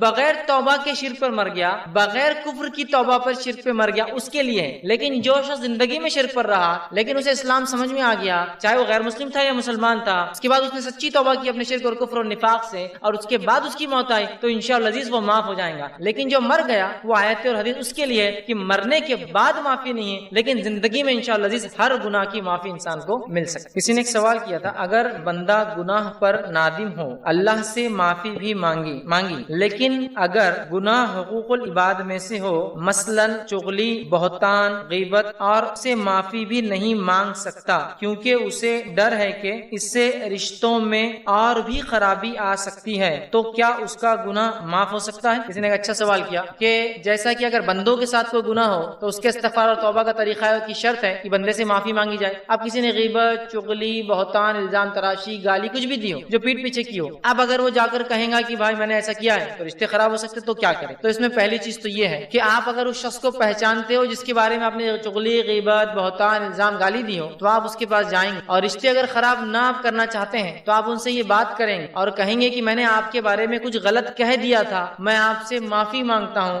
آپ مہربانی کر کے مجھے معاف کر دیجئے، اللہ آپ پر رحم کرے، اللہ آپ کی مغفرت کرے، دعائیں دیجئے۔ ٹھیک ہے سمجھ؟ اور اگر کوئی شخص آپ سے معافی مانگے جس نے آپ کے خلاف کوئی جرم کیا ہو یا کوئی چغلی، غیبت، بہتان لگایا ہو، آپ بھی کوشش کریں اپنا دل بڑا کریں، ہم چاہتے ہیں کہ ہمارا رب ہمیں معاف کرے، ہم بھی دنیا میں لوگوں کو درگزر کرتے رہے، معافی دیتے رہیں، تو لہٰذا آپ بھی اس کو جو ہے معاف کریں۔ پہلی شرط تو بہرحال یہ ہو سکتا ہے۔ دوسرا، نہ صرف آپ کو اس شخص سے معافی مانگنا پڑیں گی، جتنوں کے سامنے غیبت کی ان کو کہنا ہوگا کہ میں نے اس کے بارے میں اس دن غلط بات کہی تھی آپ سے، اور اگر اتنے پورے نہیں مل سکتے ہیں تو میکسیمم نمبر آف پیپل کے سامنے بولیں گے، یا ان میں سے جتنے زیادہ ہو سکتے ہیں ان کو آپ کریں گے۔ لیکن اس کا طریقہ ہرگز یہ نہیں ہے کہ میں نے آپ کی ہو سکتا ہے چغلی کی ہو، غیبت کی ہو، بہتان کی ہو، فلاں کی ہو، امید ہے آپ مجھے معاف کریں گے، ایس ایم ایس بھیج دیتے، امید ہے کہ آپ مجھے معاف کر دیں گے، یہ طریقہ نہیں ہے اس کا۔ ہاں یہ ہو سکتا ہے انڈیویجول کسی کو ایس ایم ایس بھیج کے آپ پرٹیکولرلی بولیے کہ مجھ سے ہوئی ہے اور میں معافی چاہتا ہوں، پلیز ریپلائی کیجیے کہ آپ نے معاف کر دیا۔ دوسرا، معافی مانگنا ہے، آپ کو یاد رکھیے، زبردستی حق نہیں لینا ہے۔ بہت سے لوگ کیا ہوتے ہیں معافی نہیں دے رہا بول کے جھگڑا شروع کر دیتے،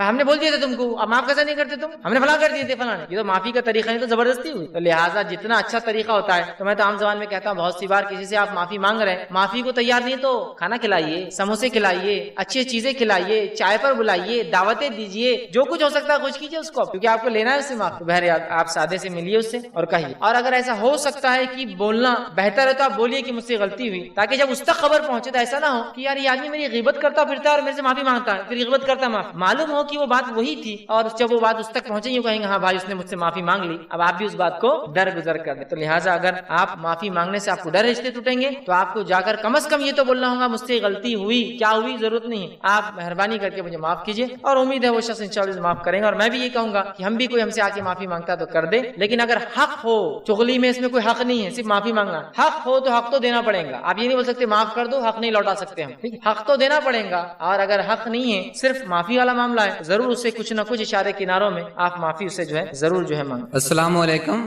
میرا نام سید علیم الدین ہے، میں ایم ای اسٹوڈنٹس ہوں کمپیوٹر سائنس کا۔ میرا سوال یہ ہے کہ جب کسی بندے سے معافی مانگنے کی باری آتی ہے تو جب اپن معافی مانگنے جاتے ہیں وہ اگر کنڈیشنز رکھتا ہے کہ ایسا کرو ویسا کرو تو معافی دوں گا میں، تو کیا کرنا چاہیے؟ یا پھر ان کے پاس ایسا ٹریڈیشن رہتا ہے کہ پیٹ میں منڈی ڈال کے معافی مانگے تو ہی معافی ملے گی، تو اس صورت میں کیا کرنا چاہیے؟ بھائی نے ایک سوال کیا کہ اگر کسی سے غلطی ہوئی وہ معافی مانگنا چاہتا ہے اور اگر وہ شخص کنڈیشن لگائے کہ معاف تو تبھی کروں گا جب فلاں چیز ہوگی، معاف تو تبھی کروں گا جب فلاں کام ہو، اگر وہ جائز کنڈیشنز لگاتا ہے تو پورا کرنے میں کوئی حرج نہیں۔ جائز کنڈیشن جیسا یہ ہو سکتا ہے، دیکھیں آپ نے معافی مانگی تو آپ مجھے ساتھ لے جا کر میرے سامنے سب سے معافی مانگی، جائز کنڈیشن ہے نا، اس میں کوئی مسئلہ نہیں، چونکہ آپ کو تو اس سے ہی معافی مانگنا ان سے ہی معافی مانگنا، مطلب معافی کی مراد یہ کہ ان تمام کے سامنے بولنا کہ میں نے غلط بولا تھا میرے بارے میں، یہ بالکل جائز کنڈیشن۔ لیکن میں کہوں گا کہ اگر ایک مومن بھائی اپنے بھائی کو رسوا نہ کرے اس طرح سے تو بہت اچھی بات ہے، لیکن اگر وہ لگاتا ہے کوئی بات نہیں، دنیا میں تھوڑی سی رسوائی اگر ہوتی ہے کہ بھائی دوسروں کے سامنے مشکل ہوتا ہے تو کوئی مسئلہ نہیں، آخرت سے تو انسان بچ جاتا ہے، بری ہو جاتا ہے۔ کوئی ایسی بھی کنڈیشن لگا سکتا ہے کہ بھائی ابھی معافی نہیں دوں گا لیکن تھوڑے دن بعد دوں گا، لیکن وہ کنڈیشن ایسی لگاتا ہے تو آپ دل میں کینہ نہ رکھے اس کی وجہ سے، کینہ رکھ کر یہ مر گیا تو بہت مشکل ہوگی، کینہ نہ رکھ، ٹھیک ہے میں معافی دوں گا تاکہ نصیحت ملے سامنے والے کو، ہوتا ہے نا کبھی جیسے ایک بچہ ہے اور اس نے کوئی غلطی کی اور بار بار کرتا ہے تو آپ نصیحت کے لیے کہہ سکتے کہ اب 4 دن تو معافی نہیں ہے، اس کے بعد سوچوں گا میں، یا میں سفر پہ جا رہا ہوں آگے زندہ تو انشاءاللہ پھر بات کریں گے ہم، ٹھیک، تاکہ اسے عبرت ہو، ورنہ وہ غلطی کرا آ کر معافی مانگ رہا ہے، تو جائز کنڈیشنز ہو تو انشاءاللہ عزیز اس میں کوئی حرج نہیں ہوگا کہ ایسے لگا جائے۔ رہا معاملہ کہ بھائی نے کہا کچھ جگہ ٹریڈیشن کلچر ہوتا ہے کہ کسٹم ہوتا ہے کہ معافی مانگنا تو پیٹ میں منڈی ڈال کے، دیکھیے جھک کر معافی مانگنا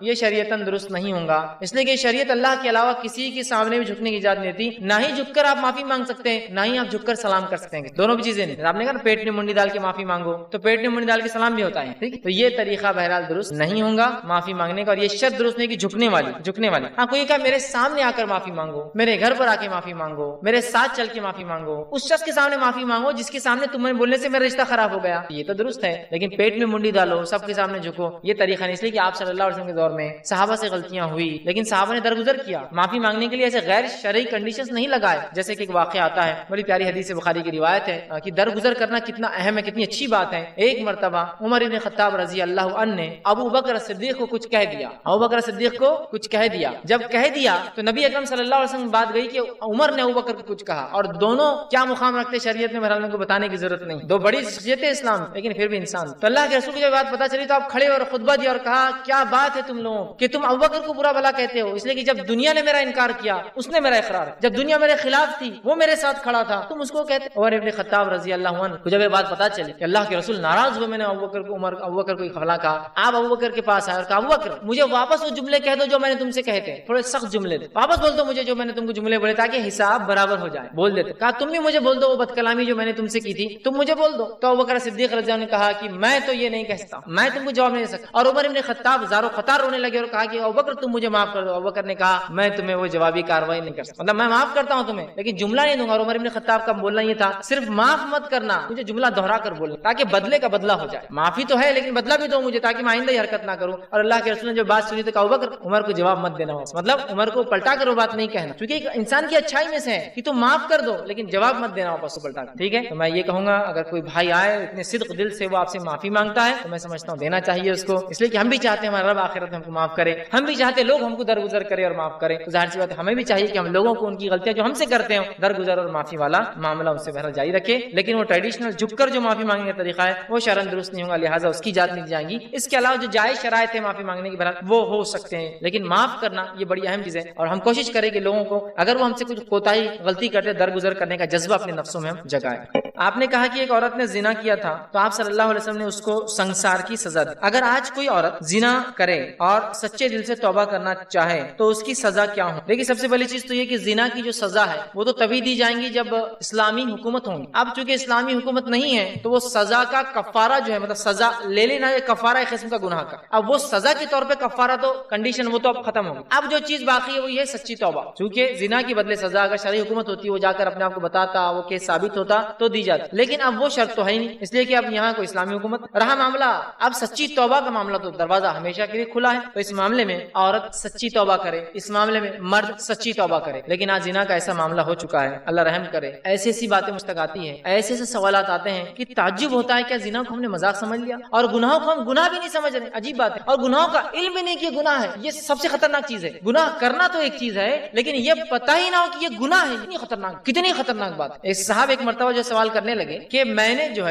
جو ہے روزے کی حالت میں زنا کیا تو اس کا کفارہ کیا ہے؟ کیا پوچھا سوال؟ روزے کی حالت میں میں نے زنا کیا، اس کا کفارہ کیا ہے؟ تو میں نے یہ سمجھا کہ شاید انگلش میڈیم کا بچہ ہوں گا تو اس کو نہیں پتا زنا اور ہم بستری میں کیا فرق ہے، بیوی کے ساتھ رہا ہوں گا لیکن سوال کیا کر رہا ہے؟ زنا۔ تو میں نے کہا اگر روزے کی حالت میں اگر انسان ہم بستری کر لے اپنی بیوی سے تو اس کا کفارہ 2 مہینے کے مسلسل روزے رکھنا 60 ڈیز یا 60 مسکینوں کو کھانا کھلانا۔ 2 مہینے کے روزے رکھنا، 60 مسکینوں کو کھانا کھلانا۔ میں نے جواب دیا، اس نے کہا نہیں یہ کفارہ تو ہم بستری کا مجھے معلوم ہے، زنا کا کفارہ کیا ہے؟ سبحان، اسے پتہ ہی نہیں تھا کہ زنا جرم ہے، گناہ ہے۔ اس کو لگ رہا ہے یہ ایک عام بات ہے، اب کر لی تو اب کفارہ دے دینا ہے۔ کیسا خطرناک معاملہ ہوگا جب ہم کو گناہ معلوم ہی نہیں گناہ ہے، اور حالات اتنے بس سے بدتر ہوتے چلے جا رہے ہیں کہ اللہ رب العزت رحم کرے کہ گناہ کو اور معصیت کو ہم گناہ بھی نہیں، کتنی بری بات، لیکن بہرحال گناہ کسی بھی قسم اگر انسان سچی توبہ کرے اپنے رب سے، سچی توبہ، کیونکہ اب سزا والا کفارہ تو نہیں بات، کچھ سزائیں کچھ گناہ ایسے جن کا کفارہ دے سکتا ہے انسان دنیا میں سزا کے طور پر، چوری کی ہاتھ کٹ گیا کفارہ ہو گیا، اور دل میں توبہ کر لی تو پھر وہ بھی ختم ہو، دل میں نادم نہیں ہے تو پھر تو اس کو خطرناک سزا، اس لیے کہ ہاتھ کٹے بعد بھی اس میں نادم، زنا کیا اس عورت نے سزا کر لے لی، اب تو وہ نہیں، اب ایک معاملہ ہے وہ ہے توبہ۔ تو یہاں تو اور بھی سخت بات ہوئی، کوئی توبہ کرنا چاہے بھی تو کفارہ نہیں، تو یہ گناہ ہونے ہی نہ دے، لیکن آج معاملہ تو یہ ہے، حالت تو یہ ہے کہ جس کو میں سمجھتا ہوں بتانے کی ضرورت، بتانے کی ایسے ایسے حالات اور واقعات سامنے آ رہے ہیں، تو لہٰذا بہرحال اگر وہ صدق دل سے توبہ، مجبوری والی توبہ قبول نہیں کرتا اللہ کہ اب تو شادی ہو گئی اب کیا توبہ مانگنا پڑے گا، اور کیا ہے اب تو بچیاں بڑی ہو گئی تو اب ان کی شادی کا دور آ گیا تو اب شراب پینا چھوڑنا ہی پڑے گا، اب کیا ہے گناہ کو ان کی معصیت کی وجہ سے آپ چھوڑیں، ان کی برائیوں اور خباثت کی وجہ سے چھوڑیں، اگر سچی توبہ کریں گے انشاءاللہ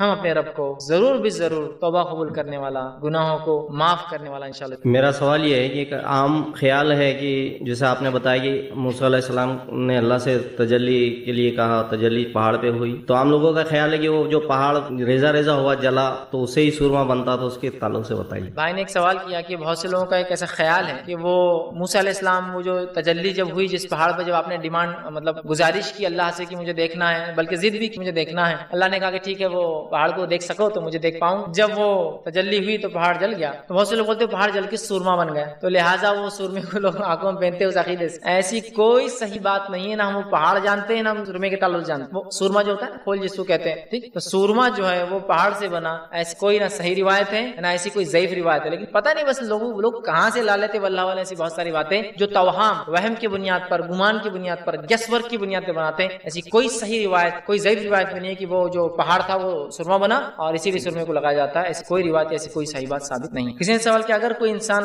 سے غلطی ہو جائے اور وہ اس سے معافی مانگے اور وہ اسے معاف نہ کرے تو اس کا کیا کرنا چاہیے؟ تو اب اس کے لیے میں کیا کہوں؟ بار بار معافی مانگی، 1000 بار معافی مانگی، معافی مانگتے رہے، کیونکہ میں نے پہلے تو کہہ دیا کہ درگزر کرنا بہت اچھی بات ہے، ہم چاہتے لوگ ہم کو درگزر کریں، ہم دوسروں کو درگزر کریں، یہ بہت اہم چیز۔ میں ایک چھوٹا سا واقعہ سناتا ہوں جو میرے ہی ساتھ ہوا، بہت چھوٹا سا واقعہ۔ ایک مرتبہ یوں ہوا کہ میرے پاس ایک 2 ویلر، اس 2 ویلر کے پیچھے ایک مڈ فلیپ ہوتا ہے، کیچڑ نہیں ہونا بلکہ چھوٹا سا لگاتا ہے، اور ہر آدمی جس کی گاڑی کو مڈ فلیپ نہ ہو ضرور لگائے، اس لیے کہ پیچھے والے کے حق مارے جاتے جب آپ کی گندے گاڑی کے چیٹے توڑتے ہیں۔ بہرحال اس کو مڈ فلیپ تھا، اب ہوا یوں کہ وہ ٹوٹ گیا، کیونکہ اس کو کڑک والا مڈ فلیپ آتا تھا، اس کو سافٹ نہیں آتا تھا، کسی نے گاڑی کو مارا ٹوٹ، میں کمپنی گیا، اس کو مڈ فلیپ ڈالا اور وہاں سے نکل کر ہائی وے پہ ہم لگے اور جانے لگے، ایک سگنل پہ ہم رکے، سگنل پہ رکے تو پیچھے سے غیر مسلم آیا اور اس نے مار دیا پیچھے سے، ایگزیکٹلی اسی مڈ فلیپ پہ مارا جس کو ابھی ڈال کے آئے تھے، اور وہ کریک ہو کے وہیں ٹوٹ کے گر گیا۔ اب میں جب دیکھا پیچھے تو میں نے کہا کوئی بات نہیں، والا ہوتے رہتا ہے، اور میں نے اس سے کہا چلو وہ گاڑی وہ چلا رہا تھا، میں نے کہا واپس جا کے ہم چینج کر لیں گے، تو جو سامنے جو ہمارے دوست جوش میں آ گئے، ارے بولے لوگوں کو بس ایسے چھوڑ دیں گے نا تو لوگ سر پہ چڑھ جائیں گے، یہ ہو جائیں گا، تمہارے ایسے لوگ رہنا تو دنیا لوٹ کے لے جائیں گے تم کو۔ میں نے کہا کیا گیا، 60-65 روپے کی چیز گئی ہے، جانے دو، درگزر کرو، ایک اپنا غیر مسلم بھائی ہے اور ہو کر نہیں کیا ہوتا ہے، چھوٹی موٹی خطاؤں کو تو معاف کرنا بھی چاہیے، یہ تو اتنی چھوٹی تھی کہ کوئی بات آپ چھوڑ دیجیے، کہا نہیں ایسا تھوڑی ہوتا۔ اب جب ہمیں جانا تھا تو ٹرن لمبا لینا تھا واپس آنے کے لیے ہائی وے، اب وہ اپنے ٹینشن میں آ گیا، میں تو نہیں، وہ ٹینشن میں آ گیا، تم ایسے ہی رہتے، تم جیسے ملا لوگ ہیں نا، لوگوں کو چھوٹ دے دیتے، وہ سر پہ چڑھ جاتے اور فلاں ہوتے، اب وہی باتوں میں وہ گئے، اگلے سگنل پہ ایگزیکٹلی وہ جا کر ایک گاڑی کو ٹچ مارا، اس کا مڈ فلیپ ٹوٹ گیا، ایگزیکٹلی دوسرے سگنل، جب اس کا مڈ فلیپ ٹوٹ گیا تو میں نے وہ پھیر لیا، اب تم دیکھو، اب تم سے، کیونکہ تم تو بول رہے تھے لڑنا ملا لوگ ایسے رہتے، اب تمہارا دیکھ لو، تو وہ شخص غیر مسلم تھا، وہ صرف پلٹا اور الحمدللہ اس نے وہی رویہ دکھایا جو میں نے ایک دوسرے غیر مسلم سے رویہ دکھایا تھا، اور صرف ہنسا اور کہا بھائی صاحب کوئی بات نہیں چلتا ہے، اور ہم پلٹ گیا واپس آگے اور چینج۔ دیکھیے آپ ایک طرف ہم نے اسے معافی دی اور اس کے اگلے سگنل پہ ہمیں معافی مل گئی، اور ایک ہی چیز، ایک ہی کیس، مڈ فلیپ ٹوٹنا، دیکھ رہے ہیں۔ تو اگر کوئی ضد میں آ جائے کہ معاف نہیں کروں گا تو میں کہوں گا نہیں، معاف سے کہ ہم سے بھی تو غلطیاں ہوں گی نا، کیا ہم سے کوئی ضد کرے تو کتنا برا لگے گا کہ معاف نہیں کرنا چاہیے، لیکن کبھی میں یہ بھی جانتا ہوں انسانی فطرت ہے، غلطی اتنی سنگین ہوتی ہے کہ انسان کا دل چاہتا نہیں معاف، اور اگر معاف بھی کرتا ہے تو ناپسندیدگی کی بنیاد پر اس شخص کو پسند نہیں کرتا ہے، اور یہ فطری چیز ہے اور یہ جائز ہے، ورنہ بہت سے لوگ کیا کرتے ہیں، غلطی کرتے اور بولتے نہیں غلطی کی تو پوری ویسی محبت کرنا جیسی کرنا چاہیے، امید نہیں کی جا سکتی۔ اس کی دلیل نبی اکرم صلی اللہ علیہ وسلم کے زمانے میں جو ہے وحشی رضی اللہ عنہ بہرحال بعد میں ایمان لائے تھے، جو وہ مسلمان نہیں تھے، انہوں نے جو نبی اکرم صلی اللہ علیہ وسلم کے چچا کو قتل کیا تھا، نہ ہی صرف قتل کیا بلکہ قتل کرنے کے کے بعد آپ کو سینہ چیر کر کلیجہ نکال کر چاہوا تھا. آپ صلی اللہ علیہ وسلم نے فتح مکہ میں اعلان کیا کہ 10 لوگ اگر کعبے کے غلاف میں بھی لپٹے ہوئے ہو نا بخشے نہیں جائیں گے, جس میں اکرامہ بن ابی جہل اور وحشی بھی تھے. اب وحشی نکل کر بھاگ گئے, اکرامہ بھی بھاگ گئے. اس کے بعد ہوا یوں کہ اکرامہ بن ابی جہل نے اپنے ان کی بیوی ایمان لائے, انہوں نے کہ اللہ کے رسول گزارشات کی, آپ نے درگزر کر. وحشی بھی آئے بعد میں, جب سنا کہ اکرامہ کو معافی مل گئی تو اللہ کے رسول بہت نرم مزاج ہے, مجھے بھی دے دیں گے. کہا اللہ کے رسول میں پناہ چاہتا ہوں, ملاقات کی, اور کہا بس معافی چاہتا ہوں, اور سنگین جرم ہوتا ہوں, میں نے یہ کام کیا, میں اسلام میں نہیں, اور میں اسلام لے آتا, میں جو امن والا یہ جو ہے آپ کا طریقہ اختیار کر. آپ صلی اللہ علیہ وسلم نے کہا ٹھیک ہے, لیکن تم میری نظروں کے سامنے مت آنا, نظروں کے سامنے, اس لیے کہ تم جب نظروں کے سامنے آتے ہو مجھے میرے چچا یاد آ جائے. معافی تو دے دی لیکن وحشی کو دیکھنا پسند نہیں, بات سمجھ رہے نا. تو ایسے سنگین کچھ جرم ہو سکتے ہیں جو آپ نے کسی کے خلاف کیے ہو اور وہ پسند نہ کرے آپ, ٹھیک ہے معافی دے دیں, پسند نہیں. کچھ لوگ کیا ہوتے ہیں معافی بھی دینا اور پھر ویسی تعلق بن جانا جیسے پہلے تھے, نہیں ہو سکتے کبھی کبھار. اسی لیے عمل سے پہلے سوچ لیا کیجیے, عمل کے بعد سوچا مت. بولنے سے پہلے سوچ لیجیے, بولنے کے بعد. تو لہٰذا اگر وہ عام چھوٹا موٹا عمل نہیں مان رہا ہے منائیے, لیکن صرف یہ نہیں مان رہا ہے کہ معافی دے رہا ہوں لیکن تعلقات نہیں رکھوں گا, تو کوئی بات نہیں. تعلقات سے مراد بھائی ویسے پہلے ایسی محبت الفت نہیں رہیں گی, کیونکہ آپ نے کیا کیا, پیٹ میں خنجر گھونپا, آپ آستین کے سانپ بن گئے تھے, ٹھیک ہے معافی تو دے دی لیکن تعلقات ٹھیک. بہرحال اس میں کوئی حرج نہیں, اس لیے کہ آپ سامنے کچھ ریزرویشنز کے ساتھ معافی دی تھی کہ وحشی تم میرے سامنے مت آیا کرو. اور وحشی ساری زندگی مدینے کے بعد رہتے رہے, حتیٰ کہ عمر بن خطاب رضی اللہ عنہ کے دور میں عمر بن خطاب نے کہا کہ تم مدینے میں کیوں آتے, تو کہ اللہ کے رسول نے مجھے پسند نہیں کیا کہ مدینے میں رہوں, اور پوری موت تک مدینے کی باہر ہی رہے, ٹھیک ہے. تو ایسا ہو سکتا ہے کچھ ریزرویشنز کسی کے ہو سکتے ہیں, لیکن پھر کہوں گا معافی دیجیے, اسی کہ اللہ کے رسول نے اپنے چچا کی قاتل کو بھی معافی, اللہ کے رسول نے اپنے خاندان والوں کو, اپنے صحابہ کو مارنے والوں کو معافی. اس سے بڑا جذبہ کیا ہوگا. آپ صلی اللہ علیہ وسلم مکے میں داخل ہوتے ہیں, مکے میں جب داخل ہوئے آپ, اور مکے میں نبی اکرم صلی اللہ علیہ وسلم کا داخل ہونا یہ تاریخ کا ایسا منفرد واقعہ ہے کہ میں چیلنج کرتا ہوں کہ کوئی ایسا رحم کا, ایسا جود اور کرم کا, ایسا معافی کا ایک چھوٹا سا واقعہ لا کر مجھے بتا دے جو نبی اکرم صلی اللہ علیہ وسلم نے فتح مکہ میں پیش کیا کہ آپ نبی ایک امن کے نبی تھے, ایک امن کے دائی تھے, آپ کا دین امن کا دین تھا. کہ جب مکہ میں آپ داخل ہوتے ہیں قریش امید کر رہے تھے کہ ہمارے ساتھ وہی سلوک ہوگا جو قبائلی جنگوں میں ہوتا ہے کہ سارے مرد قتل کر دیے جاتے ہیں, عورتیں غلام بنا لی جاتی ہے, بچے فروخت کر دیے جاتے ہیں. سب لوگ امید کر رہے تھے. رسول اکرم صلی اللہ علیہ وسلم مکے میں داخل ہوتے ہیں, داخل ہونے کے بعد آپ سوال کرتے ہیں آج کیا امید کرتے ہو تم مجھ سے, تو کہا اللہ کے رسول صلی اللہ علیہ وسلم آپ سے ہم وہ امید کرتے ہیں جو یوسف کے بھائیوں نے یوسف سے امید کی تھی کہ قتل کی چال چلنے کے بعد یوسف جو حاکم بنے, یوسف نے سب کو معاف کر دیا. تو کہا تم سب امن میں ہو, جو کعبے میں ہے وہ امن میں ہے, جو اپنے گھروں کے دروازوں کے پیچھے ہے وہ امن میں ہے, جو ابو سفیان کے گھر میں ہے وہ امن میں ہے. کچھ لوگوں کے تو آپ نے نام بھی لیے, وہ امن میں آپ کا. کوئی دے سکتا ہے کہ ایسی مثال کہ جس شخص کو کچھ سالوں پہلے ایک بستی سے جہاں وہ پیدا ہوا وہاں سے نکالا گیا, اسے اس انداز سے نکالا گیا کہ اس کو چھپتے چھپاتے اپنی جان بچاتے ایک دوسرے شہر میں جانا پڑی, اور 10 سال بعد وہ شخص اسی شہر میں آتا ہے, اب مظلوم نہیں, ایک حاکم کی حیثیت سے, ایک کانکرر کی حیثیت سے,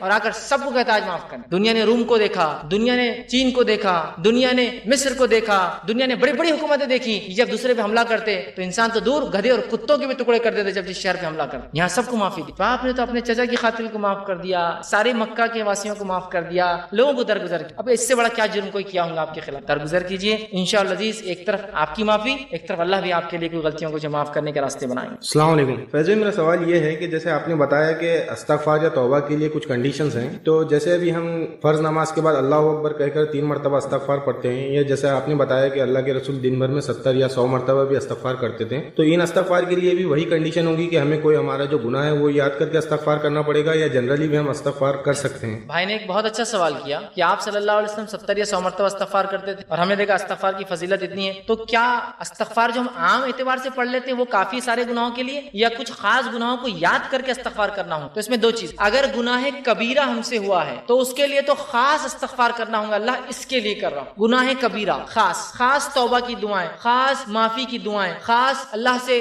ستر پوشی کی دعائیں کہ اللہ میرے گناہوں کو بس چھپا دے تو اور معاف کر دے اور مجھ پہ رحم کر دے, تو یہ تو خاص. لیکن جو عام اعتبار سے آپ سمجھو دن بھر استغفار نماز کے بعد 70 یا 100 مرتبہ کرتے, یہ گناہ صغیرہ کے لیے, صغائر کے لیے, جو بنا سوچے سمجھے آپ بول سکتے ہیں استغفر اللہ من کل ذنب واتوب الیہ, استغفر اللہ من, تو یہ آپ بنا سوچے سمجھے بول سکتے ہیں. اس کے لیے کوئی گناہ سوچنا ضروری نہیں. یہ عام گناہ جو چھوٹے موٹے گناہ ہم سے جانے انجانے میں صغائر جو ہوتے ہیں ہو جاتے ہیں اس کے لیے, لیکن کبائر کو آپ یاد کرنا ہوگا, نادم ہونا ہوگا, اور پورے کنڈیشن کے ساتھ صغائر کے لیے, کبائر کے لیے ہم کو توبہ کرنی ہوگی, اور صغائر انشاءاللہ وہ 70 یا 100 مرتبہ جو کریں گے انشاءاللہ عزیز اس سے معاف ہو جائیں گے. کسی نے ایک سوال کیا کہ اگر کوئی شخص گناہ کرے پھر اس کی توبہ کرے, پھر وہی گناہ کرے, پھر توبہ کرے, پھر گناہ کرے, پھر توبہ کرے, اس کی توبہ کا کیا ہوگا؟ ایک اچھا سوال ہے, چونکہ میں نے کہا اللہ رب العزت 3 بار ہے حدیث میں کہ وہ شخص گناہ کرتا ہے پھر کہتا ہے میرا رب مجھے معاف کر دے. اللہ کہتا ہے میرا ایک بندہ ہے اسے پتا ہے اس کا ایک رب ہے اور میں نے اسے معاف کر دیا. تو وہی گناہ اگر کوئی کرے تو دیکھ, اگر کوئی شخص ایک گناہ کرے اور اس کے لیے توبہ کرے لیکن پھر وہ گناہ کرے تو اس کا مطلب پہلی توبہ سچی نہیں تھی, آٹومیٹیکلی پہلی توبہ ختم ہو گئی.